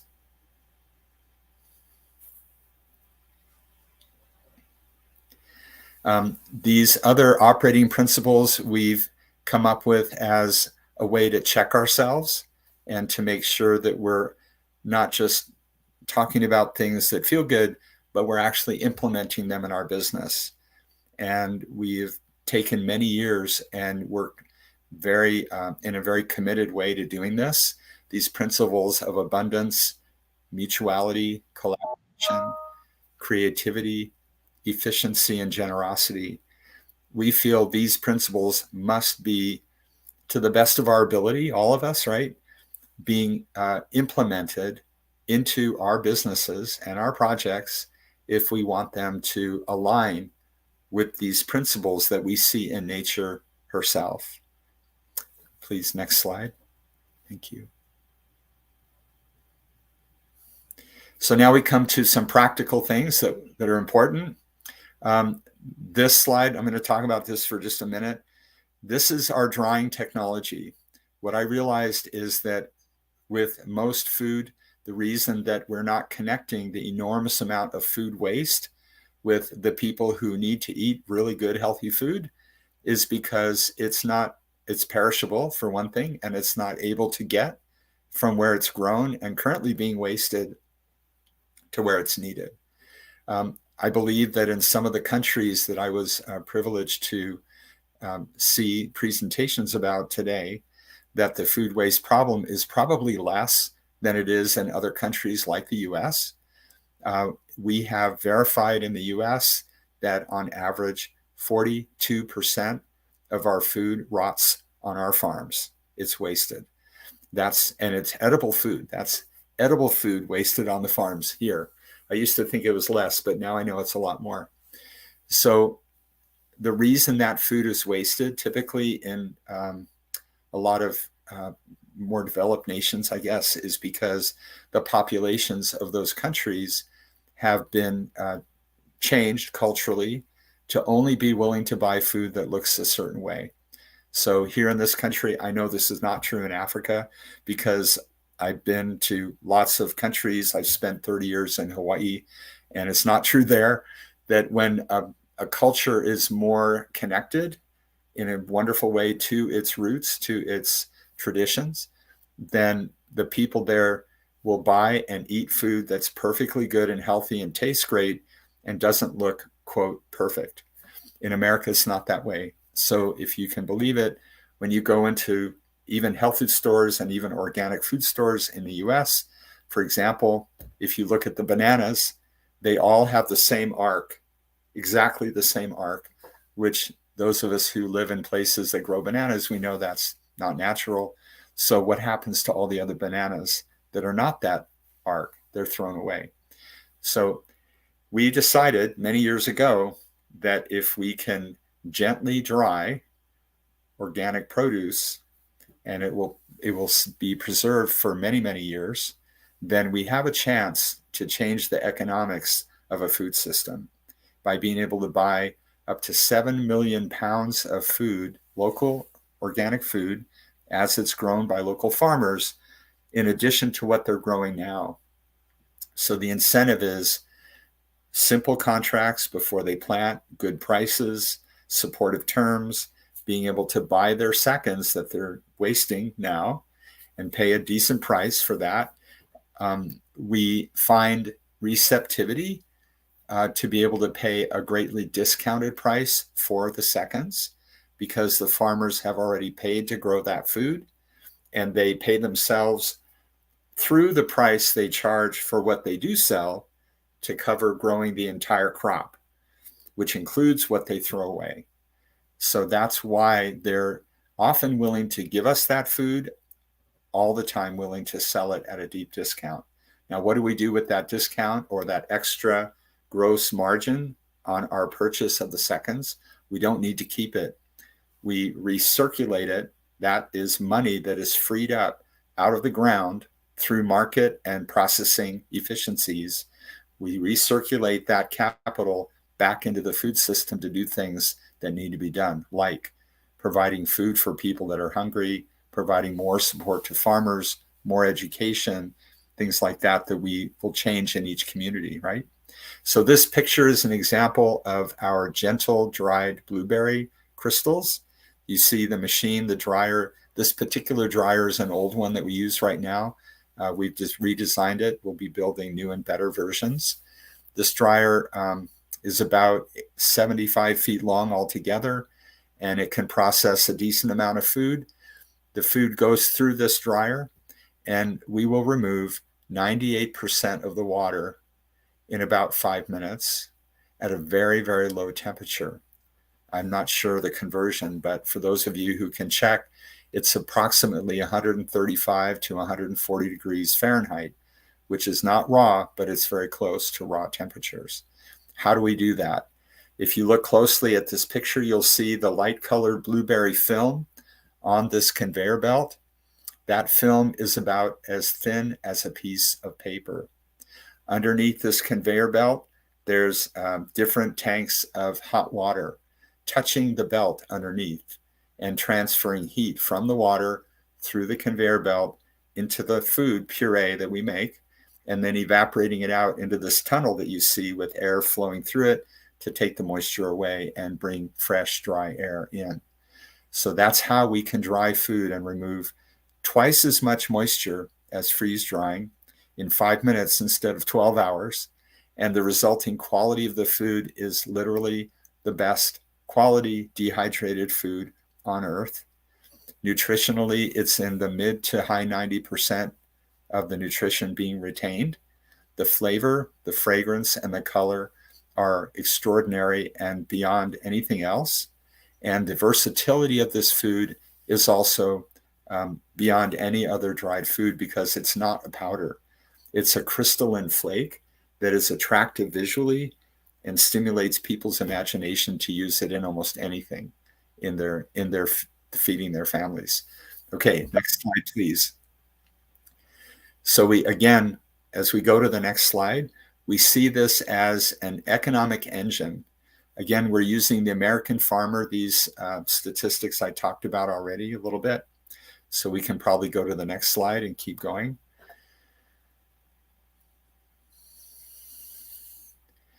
Again, these are simple principles.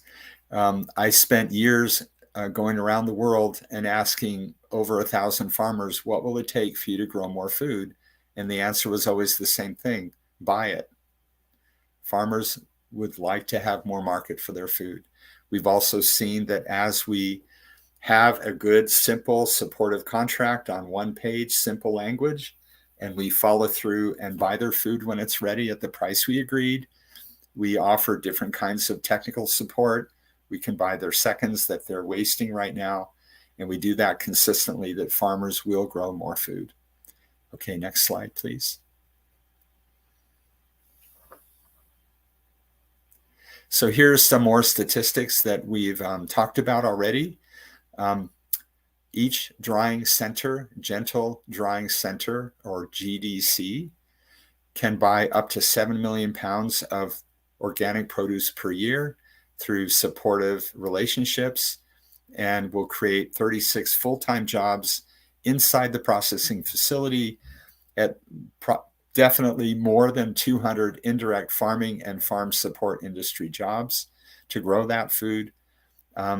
People sometimes ask about non-certified organic. We have programs that we are implementing to work with farmers that are not certified organic, that would like to grow food without spraying poison on their crops and on their soil. And we're very supportive of that as well. So it works both ways, and it's a good economic engine. So next slide, please. Okay, so this is an example. We're going to start talking about the actual crystals themselves, because this is very important. I think this picture, you're looking at Granny Smith apple crystals, dehydrated. This is the fuel for the economic engine. So people talk sometimes about, how do you bring a movement out to the world? And we're all in this movement together. And one way to look at this is you lead with your purpose, which we've talked about: growing farmers, feeding people, balancing ecosystems, and ending hunger, right? So that's our why. The how for us is the center itself, the economic engine, because it will accomplish that why as we set up more centers. And the what is here? It's our food. It puts fuel in the engine financially, because people buy our food. The more people buy our food, the more centers we can establish. Next slide, please. So we're going to talk a little bit now briefly about the food itself. And we'll go through these quickly. The point of these slides is to show you pictures of some of our foods and also the wide variety of uses for them. So we can keep going here through more slides, please. Again, these are statistics that we've talked about already. So we'll just keep going through this. And again, to reemphasize the versatility of our food. So we'll conclude here with how we can all work together. And actually, we can just go through these slides because I want to end quickly with something else that's not in this deck. And that is, so you can just read these slides as we go through them. It's important that we all work together to finance our projects in ways that support our values. This is just as important as the work that all of us are doing to create good projects with sincere intent and deep commitment to actually regenerate our soil and our farming and our food systems and our people and our environments. So we want, as Just One Organics and our parent company, Unified Field Corporation, and our not-for-profit partner, the Living Soil Alliance, we want to offer our support to those people, both presenting and people who are listening and attending, to contact us and begin forming relationships where we can add you to the list of projects that we're working on right now to fund all of our work with deeply aligned funding. And with that, I'll conclude. Thank you very much.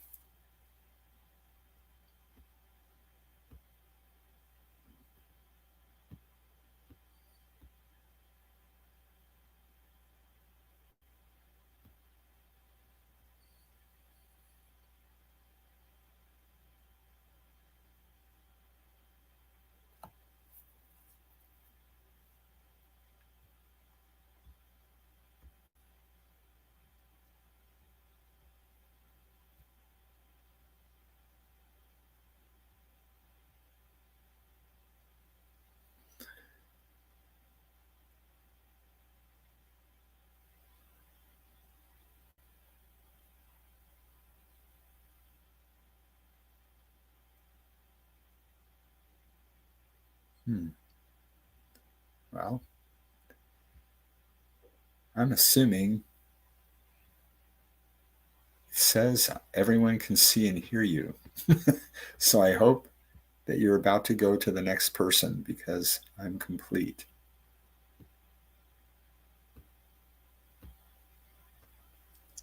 Hello, sorry, David, for that technical glitch that we've got there. I guess we've kind of rounded off with that presentation. What do you want to do next now? Oh, I'm fine. We can take questions, or what would be helpful for you?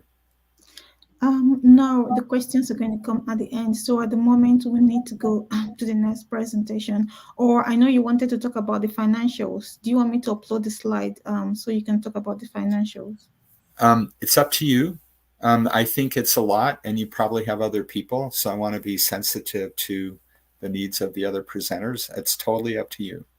Okay, fantastic. We can discuss that in the conversation. So at the moment, I will try to present the slide I will try to present the slide for the next speaker. Thank you so much, David, for joining us today. And I will share the presentation from Dr. Professor Sonal Chowdhury. Excellent. So I will, at the moment, thank you, Ifeyinwa. yeah, Thank you. you're very much welcome. Please stay on for the Q&A. Of course. Later. Yeah, I'm watching everybody here. This is great. Yeah.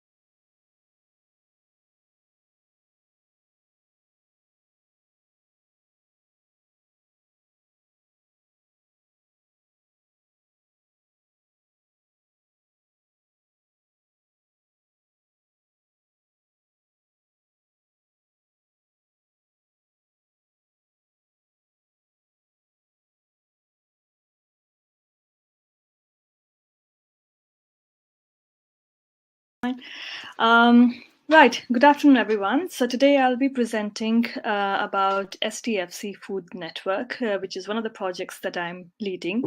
And STFC stands for Science and Technologies Facilities Council. We have funded quite a few projects related to engineering, space engineering in particular, and its application in the food science. Okay, so the way the network works is that we try and identify the challenges across the food system, from production to supply chain to consumption. And we are addressing these challenges through different capabilities that Science and Technology Facilities Council provide us in data science, in different sort of technologies, and they have different facilities in the UK that we utilize to study some of the food materials and the structure of the materials, and also looking into different sort of call out rates, so reducing those as well. Okay, it is a 4 years project, and we have been lucky to now be in phase 2. So it started in 2017, and we are now in phase 2 since 2020. We are over 300 members from 18 plus countries. This membership comprises of different industries, big and small, different researchers, early career researchers, experienced researchers, different policymakers as well. Okay. Right, so yeah, we do fund a lot of projects, and we have different working groups where we collaboratively work together, and we all are also running masterclasses along with in collaboration with IntelliDigest. Okay, so in relation to the different sort of funding projects that we have done, I think a few of them are very relevant to engineering, and I can go through some of them here. So one of the projects which we funded was around data science capability and looking into the agriculture, trying to identify pregnancy rate in the cattle, and it is done with the help of IR, which is infrared thermography. So looking into the heat sensing technologies of and applying it into cattle to monitor whether or not they are ready for the pregnancy or artificial insemination. And then again, like looking into different sort of technologies related to dates, especially in relation to salads and avocado, looking into their fresh produce and the quality of those produce. So the best before dates, so trying to identify those by sensing technologies. And then we have also funded projects around different sort of technologies related to cryogenics, space thermal engineering, looking into whether we can apply that for a sustainable cold supply chain in tropics. So one of the tropical country being India, and I'll go through that project in a very quick way after this. And then there has been different projects related to citizen science, looking into the consumption, the sustainable consumption idea, and how would you take a citizen science and the data science approach to actually understand their choices, food choices they make, and using some sort of digital twin as well, like visualization system for product labeling, a digital twin for policy impact simulator as well, and I'll discuss that in a while. So yeah, coming to one of the projects related to cryogenics and space thermal engineering, we started off this small scale projects looking into whether or not we can actually apply cryogenics meaning liquid nitrogen, in order to cool or pre-cool some of the produce or the van where the produce are being kept. So in India, and I think in many places in Africa as well, the ambient temperature is around 40 to 45 degrees in high peak summer. And there is lack of cold chain infrastructure. There is insufficient diesel fuel reefer truck, poor thermal insulation, poor post-harvest management, no combined solution for storage and transportation. And it is very evident in many other countries as well. So we try to look into where the different sort of space engineering aspect could come for help. And we identified the space thermal engineering for efficient and cheap insulation could actually work. We are also experimenting it with material engineering, looking into the different sort of materials that could be used for low-cost insulation solutions. We are combining those passive cooling and active cooling technologies so that we can get cost-effective cold chain solutions. So, for example, it could take 2 to 3 hours for a diesel fuel truck to reduce the temperature from 45 degrees ambient temperature to 10 degrees temperature, where you could actually store the food for the longer time. But with the cryogenics, it could take only 10 to 15 minutes to cool down. Then we also try to look into, okay, what are the data gaps? What sort of capabilities do we have here from the big data analytics, from AI, IoT, Internet of Things, and how can we actually go ahead and do some sort of decision support systems for farmers? So I'll show you what exactly we did in that particular project. And so this is the project which came out of that smaller project. So this is a large grant project, around closer to a million for 2 years. And it is on transforming cold food chain in India through space science and technologies. And this is one of the products that we have co-developed with an NGO in India. It's called eKrishi. And here we are actually looking into the different sort of data sets from the farm, different census data, but also different local weather data, satellite data, and also combining that with the market data to understand where the demand and the supply gap are. Because in India, as in many other developing countries, there is no sort of linked supply chain or end-to-end sort of supply chain. It is very much market driven and market dependent. So here we are utilizing those data capabilities to make sure that we have a product which is ready for farmers, which can help them take the decision what to grow, when to sow, when to harvest, that sort of thing. And we are experimenting this product with 15,000 farmers over this summer. If successful, this would be rolled out for 200,000 farmers by the end of the year. Then the second project which I wanted to highlight was that we work quite a lot and very, very closely with policymakers as well. So one of the projects which we did in the UK was looking into all the different sort of factories, food factories, and especially in relation to meat food factories. So from chicken to beef to pork, all the different species, how are they at the moment performing, what sort of technologies they are using, or what sort of technologies they could be using. And what we found was it's mostly 18th century that we are it's mostly like 18th century type of factory that we still have in the UK, and even the inspection process is not that upgraded. It is mostly very closer to 18th century. So there is a lot of opportunity where data science and the different sort of technologies could play a very good role in this, in helping this meat industry to be 21st century ready.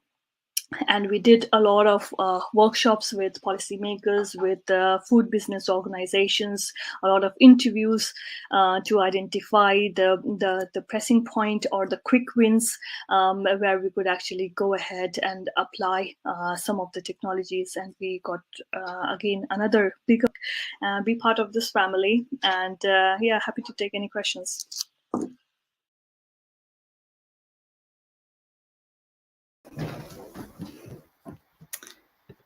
Well, great presentation from Dr. Sonal there. And following on Professor Sonal's presentation, I'll be inviting Professor Bingsu, who is going to also provide some insight on some of the research she's doing at Hertford University on sustainable financing. And to add Bing to the stage, I will do a quick intro for Bing. So Professor Bing Zuru, she's a professor of finance at Hertford University, and in the business and finance team lead at Institute for Net Zero and Beyond. She holds an MA in business studies and accounting and a PhD in management, both from the University of Edinburgh.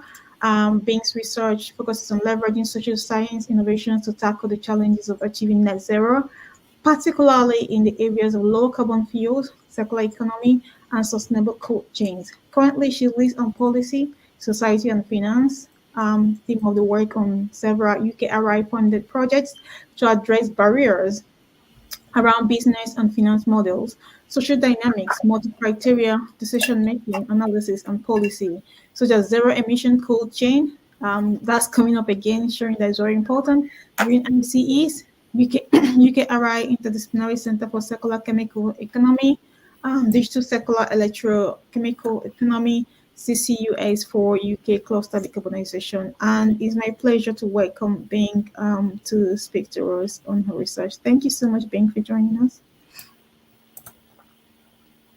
Right. Thanks so much for the invitation. I'm just actually trying to, okay, so that's great. So, right. Okay, so I just need to make sure how to, okay. Right. So hello, everyone. Many thanks for your kind invitation. And I'd like to share some of our recent projects around the food cold chain. And obviously that a sustainable food system is a system that delivers food security and nutrition for all. However, that we're far away from this ideal system that globally that food demand is set to grow by 50% by 2050 due to the increased number of population, and we're facing serious difficulties to ensure food security. And as we know, agriculture sector is highly vulnerable due to its dependency on weather, climate conditions. We're already seeing more frequent extreme weather events and higher temperatures, more variable rainfall. All of this then could have a very serious negative impact on our food sector. And all of this is going to getting worse as climate change accelerates and over time. So according to one of the recent UNEP and FAO report, it shows that more than 828 million people go hungry each year, and 3 billion people cannot afford a healthy diet. And yet we've seen over 1/3 of all the food we produce and globally goes to waste. So in the UK, that we throw away around 9.5 million tons of food in a single year, and on the same time that 8.4 million people are in food poverty. So the photo on the right-hand side are taken by one of my PhD students who helped with the food sharing hub, and I place and serve safe and surplus food from supermarkets and small business, like small local business around Edinburgh. So there are so many of them that are receiving, they're receiving so many of them. So the focus of today's talk is around cold chain, and the cold chain itself that plays a critical role in our economy and society. It helps us to, secure, to move food around and safeguarding their quality and safety from point of origin, from where they're grown or extracted through the manufacturing process into shops and restaurants, and ultimately to individuals like you and me. The adequate and cold chain helps us to prevent food waste. And despite its importance, we can see the cold chain itself and has a significant, an impact on the climate change, from massive energy demand to powerful F-gas and emissions. So together, that it makes our global food system refrigeration responsible for up to 4% of the total GHG emissions. So therefore, it's crucial that for us to investing in a robust, resilient, and flexible cold chain to combat climate change. So finance, obviously, that financing the net zero requires a significant amount of investment in technologies and infrastructure, innovative business models, such as we need to invest in business that adopt circular economy principles, circular, sustainable supply chain practices, and to have more eco-friendly production methods. And then this would help us to support ventures reducing waste, improving the resource efficiency. As you can see, all of that is not going to be cheap, as it's increase the production cost, and there's lots of R&D expenditure needed and in place. So the climate change committee CCC that they estimated that actual net zero investment needs to grow fivefold from what we have, like 10 billion that per year to 50 billion per year in 2030 in order to meet the current budget. We've seen there has been a strong momentum from both financial and business communities that to adjusting their balance sheet and portfolios. So as a result, we've seen that the investment has increased, estimated range increased to 23 billion in 2023. And which is good news. However, that this persistent annual finance gaps actually poses a critical challenges, and the gap would keep growing, making it even more difficult to close in the future. So what we're trying to do here, that we aim to understand what are the drivers and challenges from business point of view that for them to achieve net zero, like net zero cold chain, how business create, deliver, and capture values while advancing net zero in the cold chain, food cold chain sector. So some of the key questions that we're trying to explore are including what motivated some business to change, what are the key enabling factors that enable the changes, and what are the barriers and challenges for them to actually invest in those technologies and new practices. Are they having serious issues in accessing funding? So obviously that we will do this in our stakeholder participatory approach that by collecting data from both experts' opinions and quantitative data in relation around the cost structure, investment dynamics, and the market demand, etc.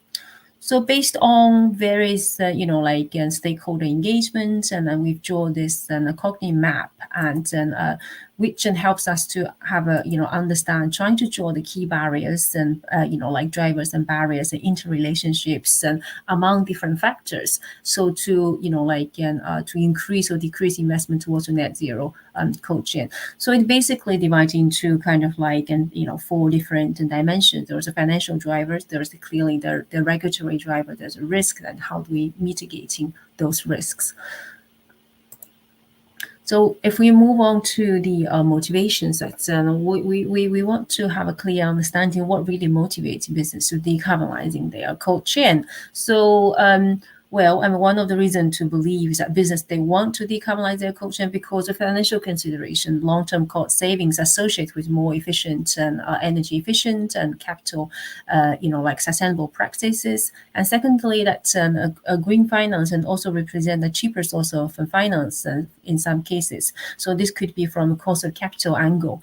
And we've also seen that the companies and trying to sending a signal of their commitment and sustainability commitment by investing and implementing those green practices. So this can attract more funding and create more positive and corporate social responsibility images. And from the herding aspect, that when everyone is doing the right thing, for those who are not doing anything, that can create very negative impact on their businesses. So there's a huge amount of external pressures influencing that influence managers' behavior. So obviously the most powerful ones is the from the regulatory compliance point of aspect. So I followed this words that what get managed, what get measured, get managed. So it's really important that for business to start measuring and reporting around their emissions, their energy efficiency, and waste reduction efforts, etc. We've seen for those large public companies, there has been a significant increase in transparencies on their overall efficiency emissions and their emissions from refrigeration system, transportation, for example. We've seen for most of the major supermarkets, they have very detailed reports around their emissions, their compliance and commitment and disclosure onto their greenhouse gas emissions. And so their plans on how, their forward planning, how they would actually reducing waste and then etc. So as you can see that obviously the reported figures are from scope 1 and scope 2, and we've seen a stabilized trend, and scope 1 and 2 only accounted for 10% of the overall emission, where scope 3 accounted 90% of the total footprint, which most of us that are really difficult to cut down.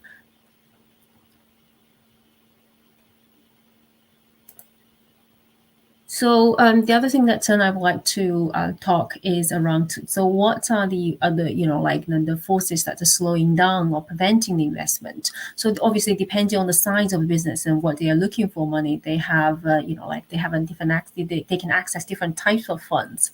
And so here that, for example, that the government can provide funds, grants and funds to business, and this is often happening at an R&D, protocol, proof of concept stages. And for most, like business, and especially SMEs, that they are relying heavily on banks, that commercial banks offering lending or for guarantees, and for startups and companies focus on developing innovative technology to attract venture capital and private equity, and where for larger business than that, and they have more flexibility that they can raise capital from capital markets and by issuing shares to investors and corporate bonds. And however, for most of business that, finances, when it comes to lending or investment, and they often require business to have both financial and environmental performances, and often this performance can be subject to macroeconomy and uncertainty. For example, that for commercial banks during periods of uncertainty, they can reduce their lending significantly to business, and giving business, and they are more likely to default. In one of our study, we've seen that during bad economic conditions, the quality of lending deteriorates significantly, and then this lead to a 10% surge in non-performing loans. So another example that I like to quickly show is that we've conducted a case study which around the circularity capital, so which funded in 2015, and it is only circular specialist equity fund investor. So what I want to highlight is that they've screened over 3,000 growth stage business and invested, and they only invested 13 of them. So the investment preferences, I mean, this is not just from them, but usually for a lot of financiers, that they want proven business revenue model. They want those capital light propositions, not heavy, heavy capital investment project. They want those projects and or manufacturers to be able to produce some products and that which are a price parity and ready to be scaled up at fast pace. So, which is difficult for a lot of the innovative and businesses. And on the business side, that building capacity requires significant amount of investment, and there are also significant amount of uncertainties and as well around the capex. We've seen such, like in the high inflation rate, inflation uncertainty. There's a technical efficiency as well. So therefore, that we've seen this initial that business, and often with a focus on short-term financial goals and a desire for quick return on investment, and this will discourage them to allocate resources towards longer-term sustainability initiatives. So there's highlighting the tension between the short-term financial priorities and long-term sustainability planning. And we've seen that, and there's also, different types of green financing opportunities, such as sustainability-linked loans and the green bonds, or there is an impact impact investment, and people also can access. We've seen there is a crowdfunding that which business and trying to harnessing the power of crowd to raise funds through online platforms. So I don't know how much time I've left, and I'm just going to be very quickly looking at some of the other things that we looked at. And so investing in low carbon measures, and this could be refrigeration system, blockchain technology for transparency or traceability supply chains, or there's a smart packaging solution, circular food system, etc. They would have a significant impact on businesses, either from economics, society, and environmental impact. And considering the size and nature of the business, that each company they would consider those different criteria differently. And so we proposed a sustainability index based on multi-criteria decision-making approach. So one could incorporate all of the aspects along with their corresponding relative importance. And then obviously here, just a very simple example that to demonstrate that sustainability index is some kind of weighted average of social, economic, developmental, technical criteria, and then corresponding with their weights and preferences. So obviously that the score can change over time, and then the SI value for the current and new technology will change accordingly as well. So when the SI value for the new one is greater than the current one, obviously it is time to make the investment. So these simple graph here that if we have a high ambition new technologies, then we'll have higher sustainability index, and then sooner than the low one, the low ambition one. So to sum it up, that a net zero is a complex system with wicked problems, and we cannot wait for the stars to align naturally. We need to help them align by looking at the big picture and looking at what policy, regulation, and incentives need to be in place, what the business, right business models, and then to ensure all the business and along the supply chain have positive financial flows. We need to continue to developing R&D technology, and most important, we need to changing perceptions and changing behaviors across business and consumers and then policymakers. Thank you very much. Well, thank you so much, Bing, for that fantastic presentation. I think you've covered quite a lot of issues on sustainable finance, as well as also within the food system. I think at this point we'll be going into the Q&A. I'm pleased to bring on stage David again, and also I'll bring on stage Professor Sonal. And with that, Sonal, if you can put on your camera, that would be great. We will just kind of have a quick discussion, also looking at the question that people are putting in the chat to respond to them.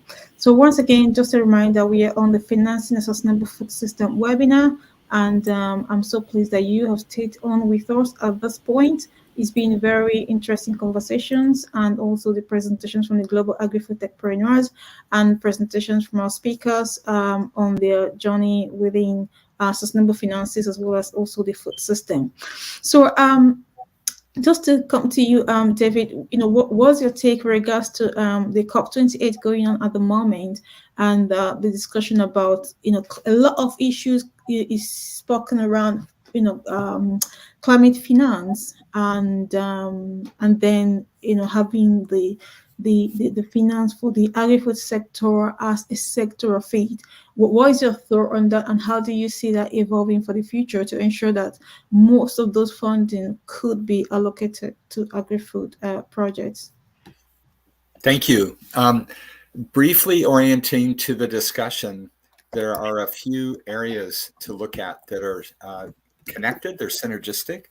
So one area is how we relate to the regeneration of the soil as part of the financial model. The other is how we relate to whether the funding coming in to do the projects is supportive or extractive on a spectrum, right? Because everything is unique, and we need to develop models of funding these projects that are more supportive and less extractive. And that goes back to some of the other principles that I brought forth very briefly of changing the relationship model between the funding and the recipients of the funding so that it's more supportive, more mutually committed.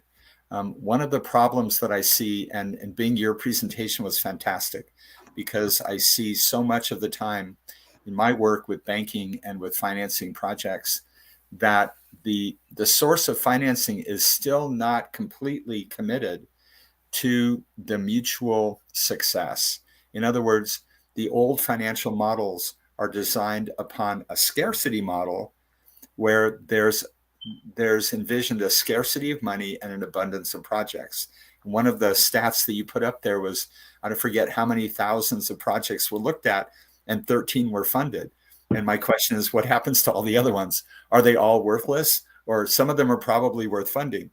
So we need to actually deconstruct a lot of the financial models that we're used to using over the last 100 years and ask ourselves, how can they have less intermediarization, right, between the recipient and the provider of the funds, so we actually find legal and appropriate and safe and helpful ways to bring the parties together.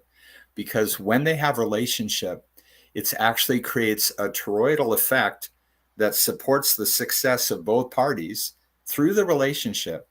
And the simple explanation of what that really means is when a recipient or an entrepreneur knows the supplier of the funds personally, when they hit those incredible challenges in their project, they're much less likely to quit than if the investor is a number or a name on a piece of paper they don't know.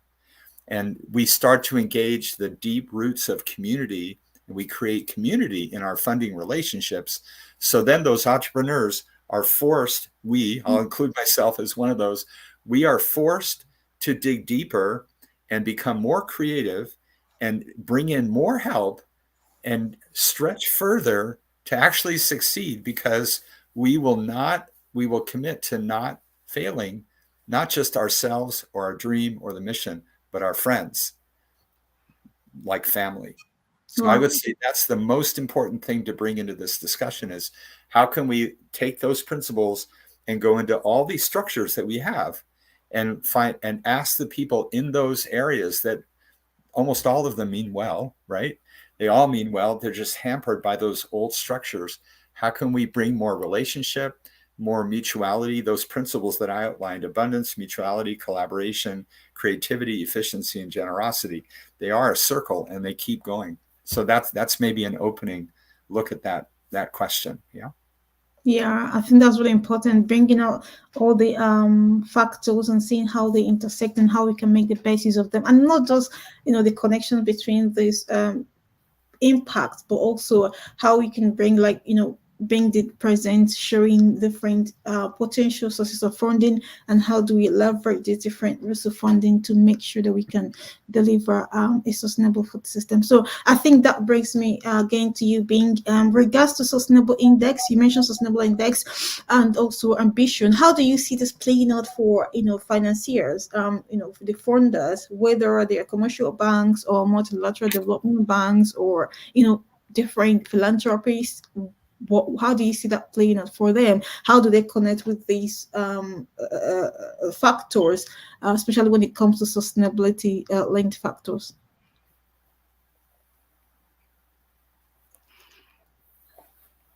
You're muted, Bing. Sorry. Yeah, thank you very much for this excellent question, and thanks so much for the presentation from David and Sanel, and also the answers from David as well. Really enjoying that. So I've been working around this field for many years now. That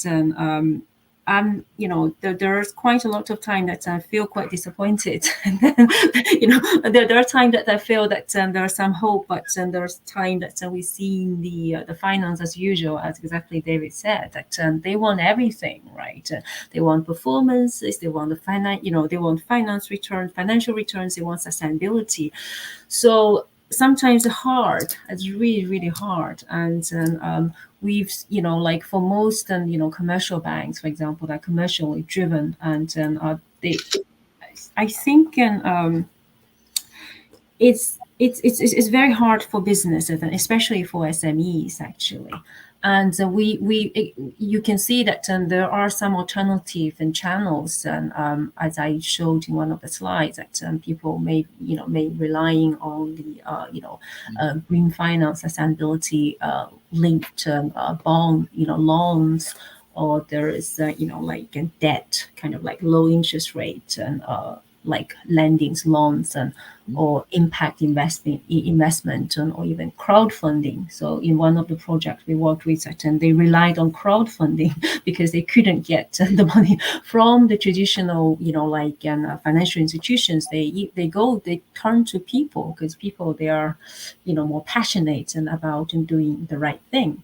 So I think, and there are, and there are definitely and there's lots of hope, but I think and the financial system need to change. That they need to value the sustainability heavier on their decision making model, so that rather than, because at the moment there may be, I don't know, that they're the model behind, let's say that they are weighing the financial returns and maybe a bit too heavy, but they need to really considering the long-term sustainability a bit more. Great point. Being, I can see David is itching to say something. It's just I'll just say for everyone listening to us, we're running behind schedule, and we will kindly seek for extra 10 minutes to be able to wrap up. So please do stay on with us. Thank you. Go on, David, please. Oh, well, thank you, Bing. That was perfect. And Buckminster Fuller years ago said, rather than trying to recalibrate some of the existing model, we can build new models that replace the old. And there are examples of that. And partnership is a concept. The philosophy of partnership generally basically says none of us wins unless we all win, right? And that's the opposite of most of the financial model, even with mostly well-intended people, because the old financial model says money has to be safe, money has to win, even if the project fails. And that's the beginning of the separation and the wall that's between them that actually causes a lot of the problems that we're trying to prevent in that relationship, right? So bringing back partnership, relationship. The other, there's an example of this that happened years ago, and it disappeared because it was actually destroyed by events, but we all know this, and that was the Grameen Bank. And the Grameen Bank is a very exciting example to go back and look at, because what Muhammad Yunus created was, on the outside, it seemed like a very extractive model, but it wasn't. His microloans to many people in Southeast Asia were very high interest, 26% interest. But he used that money to hire local people to go out to the villages where the borrowers were and create social accountability circles with the borrowers in that village, taught them how to do that so they would hold each other accountable and support each other's success. And he had a 99% repayment rate, 99 point something. It was astounding. And it was successful because he recycled that capital back into support. Exactly. The partnership model. None of us succeed unless we all succeed. What happened after that, of course, is Wall Street and some investment banks in Europe saw that number, 26%. And all of a sudden you had an explosion of microfinance, but they weren't using the money to do what Grameen Bank was doing. And so it all fell apart very quickly because it didn't work that way. So then that's a point. The other piece is the beauty of connecting new finance with soil, living soil, because they're very similar. Because living soil is a gigantic cooperative where all of it ties together. You know, in a handful of soil, there's more people, more microbes than people on Earth. And it's all working synergistically. It also is the most powerful sequester of carbon. So when we talk about finance, climate change, carbon sequestration, living soil is the best tool that we have, and it also will feed us. So it's, again, many things come together when we I guess, study and emulate nature. Yeah, I think soy is the other, I wouldn't say the new gold, is the other gold. So we need to really harness it and make it work, and also restore it to its own goodness. So with that, I'll just go to Son now.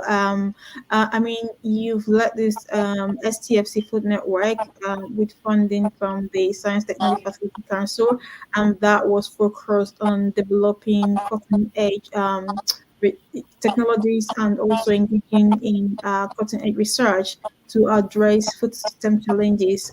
What was your take from that funding, and how do you see the government helping to continue to benefit from very developed technologies in different sectors and applying it in a way that really helps to solve sustainability issues? Yeah, thanks, Ifi, and thanks, David and Bing, for the insightful thoughts on financing sustainable agriculture. Just on that note, I think technology is as good as it is being used by the users. Yeah, so it's all depend on who is using it and how beneficial it is for them. So, for example, my take for while leading STFC Food Network is like one size fits all doesn't work because there are different sizes of the farms, different culture, across the different places in the globe. So the things that we are proposing here in the UK might not work in other countries in Asia or Africa, simply because the culture and the farm sizes are not similar in terms of the technology adaptation or adoption of it. But having said that, I completely agree with what has been discussed here so far in terms of the health of the soil. I think the health of the soil should be put on the primary sort of agenda of the government, looking into the planetary health as well as linking it to human health, how that impacts.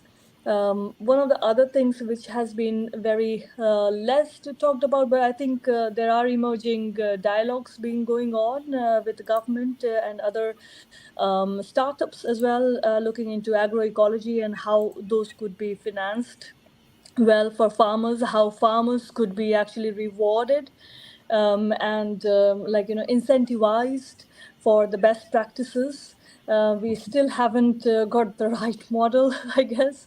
Otherwise, it would have been practiced all across the world. But it is catching up. It is catching up, and we are here also discussing with some of the foundation companies, companies who are having foundations to look into investing into agroecological practices for buying out their carbon. However, we just need to be a little cautious about ethical carbon trading. We shouldn't be falling into the trap of agroecology funding, let's say, fossil fuel company to buy out their carbon credit. So quite a few sort of areas where government interventions are needed, different sort of policies are needed, and different kind of collaborative models are needed between government and private, or PPP models for encouraging a sustainable finance for sustainable agriculture. Well, thank you so much, Sonia. Fantastic contribution. I've got a question from the audience. I think she's asking, how do we build capacity for for SME? How can an SME build capacity in soil improvement and sustainability? And I person directed the question to Bing, but I think David would be most appropriate to answer that question. Okay, thank you. I want to encourage everybody on this in this meeting to go watch a documentary called The Need to Grow. The Need to Grow. And you can view it on, I think, on Netflix, on Amazon Prime. You can also view it at grow.foodrevolution.org. Grow.foodrevolution.org. The man featured in that film, his name is Michael Smith. In the movie, it's about 6 years old. It's about his project, his technology. It's called the Green Powerhouse. We are building the first new version of that technology right now here in the US. We're almost finished with it.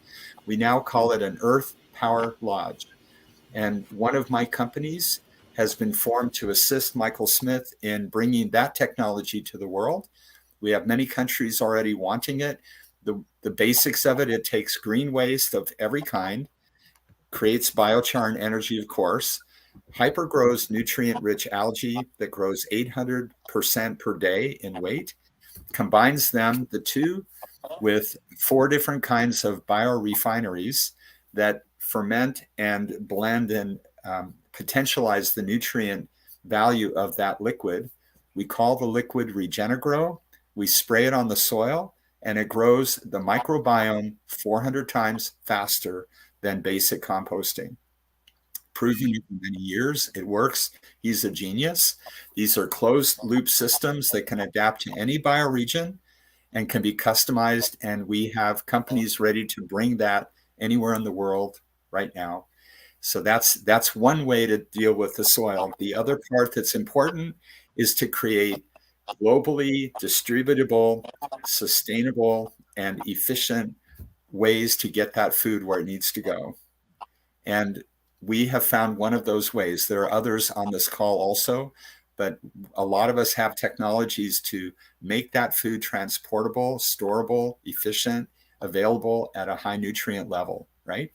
So when you combine growing more soil very quickly anywhere in a desert, in the climates that you don't think you can grow food, you can, and then the ability to put that food in forms that we can get to where it needs to go, we have 42% more food is wasted right now.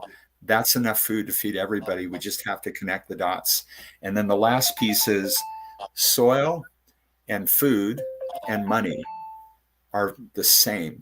They're all tools that we have to use, to be able to connect people and connect these resources so we can have a better world. And if we look at money and finance the same way we're looking at soil and food, we'll find ways to solve it. And there are examples of that now. We can keep multiplying those examples.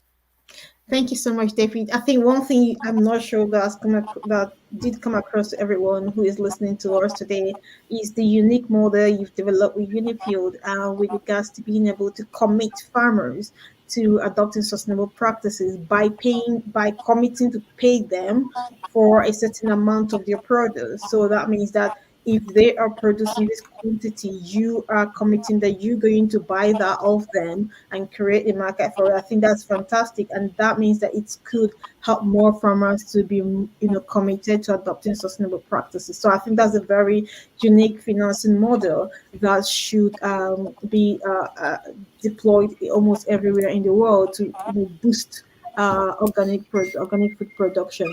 I think at this point we will need to wrap it up because anyone that stayed with us till this time have really tried to stay some extra few minutes. But I'm sure that if we continue the conversation, we will stay here far longer because a lot is coming up and people are asking questions, and it is just great to hear these insights and also to be able to be together and be able to share knowledge together. So I really do appreciate your contributions, being David and Suna. I don't know if you have a last comment or statement for our viewers. Yeah, sure. Can I just add a few lines regarding capabilities for SMEs? I think with our experience with STFC Food Network and funding around 100 plus projects, we understood that maybe we could come up with some sort of SOPs. There are still very lack of standard operating protocols for many different things, be it the sustainable agriculture practices of the different products, different farm size. How do you do it? Be it the platform development for connecting farmers to the market, there are certain data types that is needed, the minimum amount of the data types that is needed. Still, there is no sort of standard practices. So I think some of the things are good without standards, but for some we would need some sort of definitions of standards. And I think maybe our collaborations and the research institutions, we can come up with some sort of trainings and capability building exercises for SMEs as well as farmers. Yeah, great point, Sona. So thank you so much for joining us. Definitely, those standard operating practices we need to be developed, and we need to continue to collaborate and work together. I think that's a key theme that's coming out from all the conversation, and I really do appreciate all your contributions. And let's stay in touch. Let's keep working together because we need to make sure that more people have access to good food, and we need to finance that to make it work. Thanks, Bing. Thanks, David, and thanks, Sona, for joining us. Have a lovely Thank day. you. Yeah. Thank you. Thank you. Bye-bye. Yeah, bye. Well, it's been quite an interesting day, and thank you everyone that did stay with us at this point. If you look at the agenda, we have one last important thing which we need to do, which is the plan to save campaign. We need to congratulate those who are being successful on the plan to save campaign. And with that, I'm just gonna quickly share the certificates for those who came top in the plan to save campaign, and we'll be reaching out to you shortly to also congratulate you for that. So we did have a draw for the plan to save campaign. So we had two people who had exactly the same number of engagements. So we will have to also congratulate them, and they will have similar prizes for the engagement. For those of us who don't know what the plan to save campaign is, it is an awareness campaign that we run at IntelliDigest.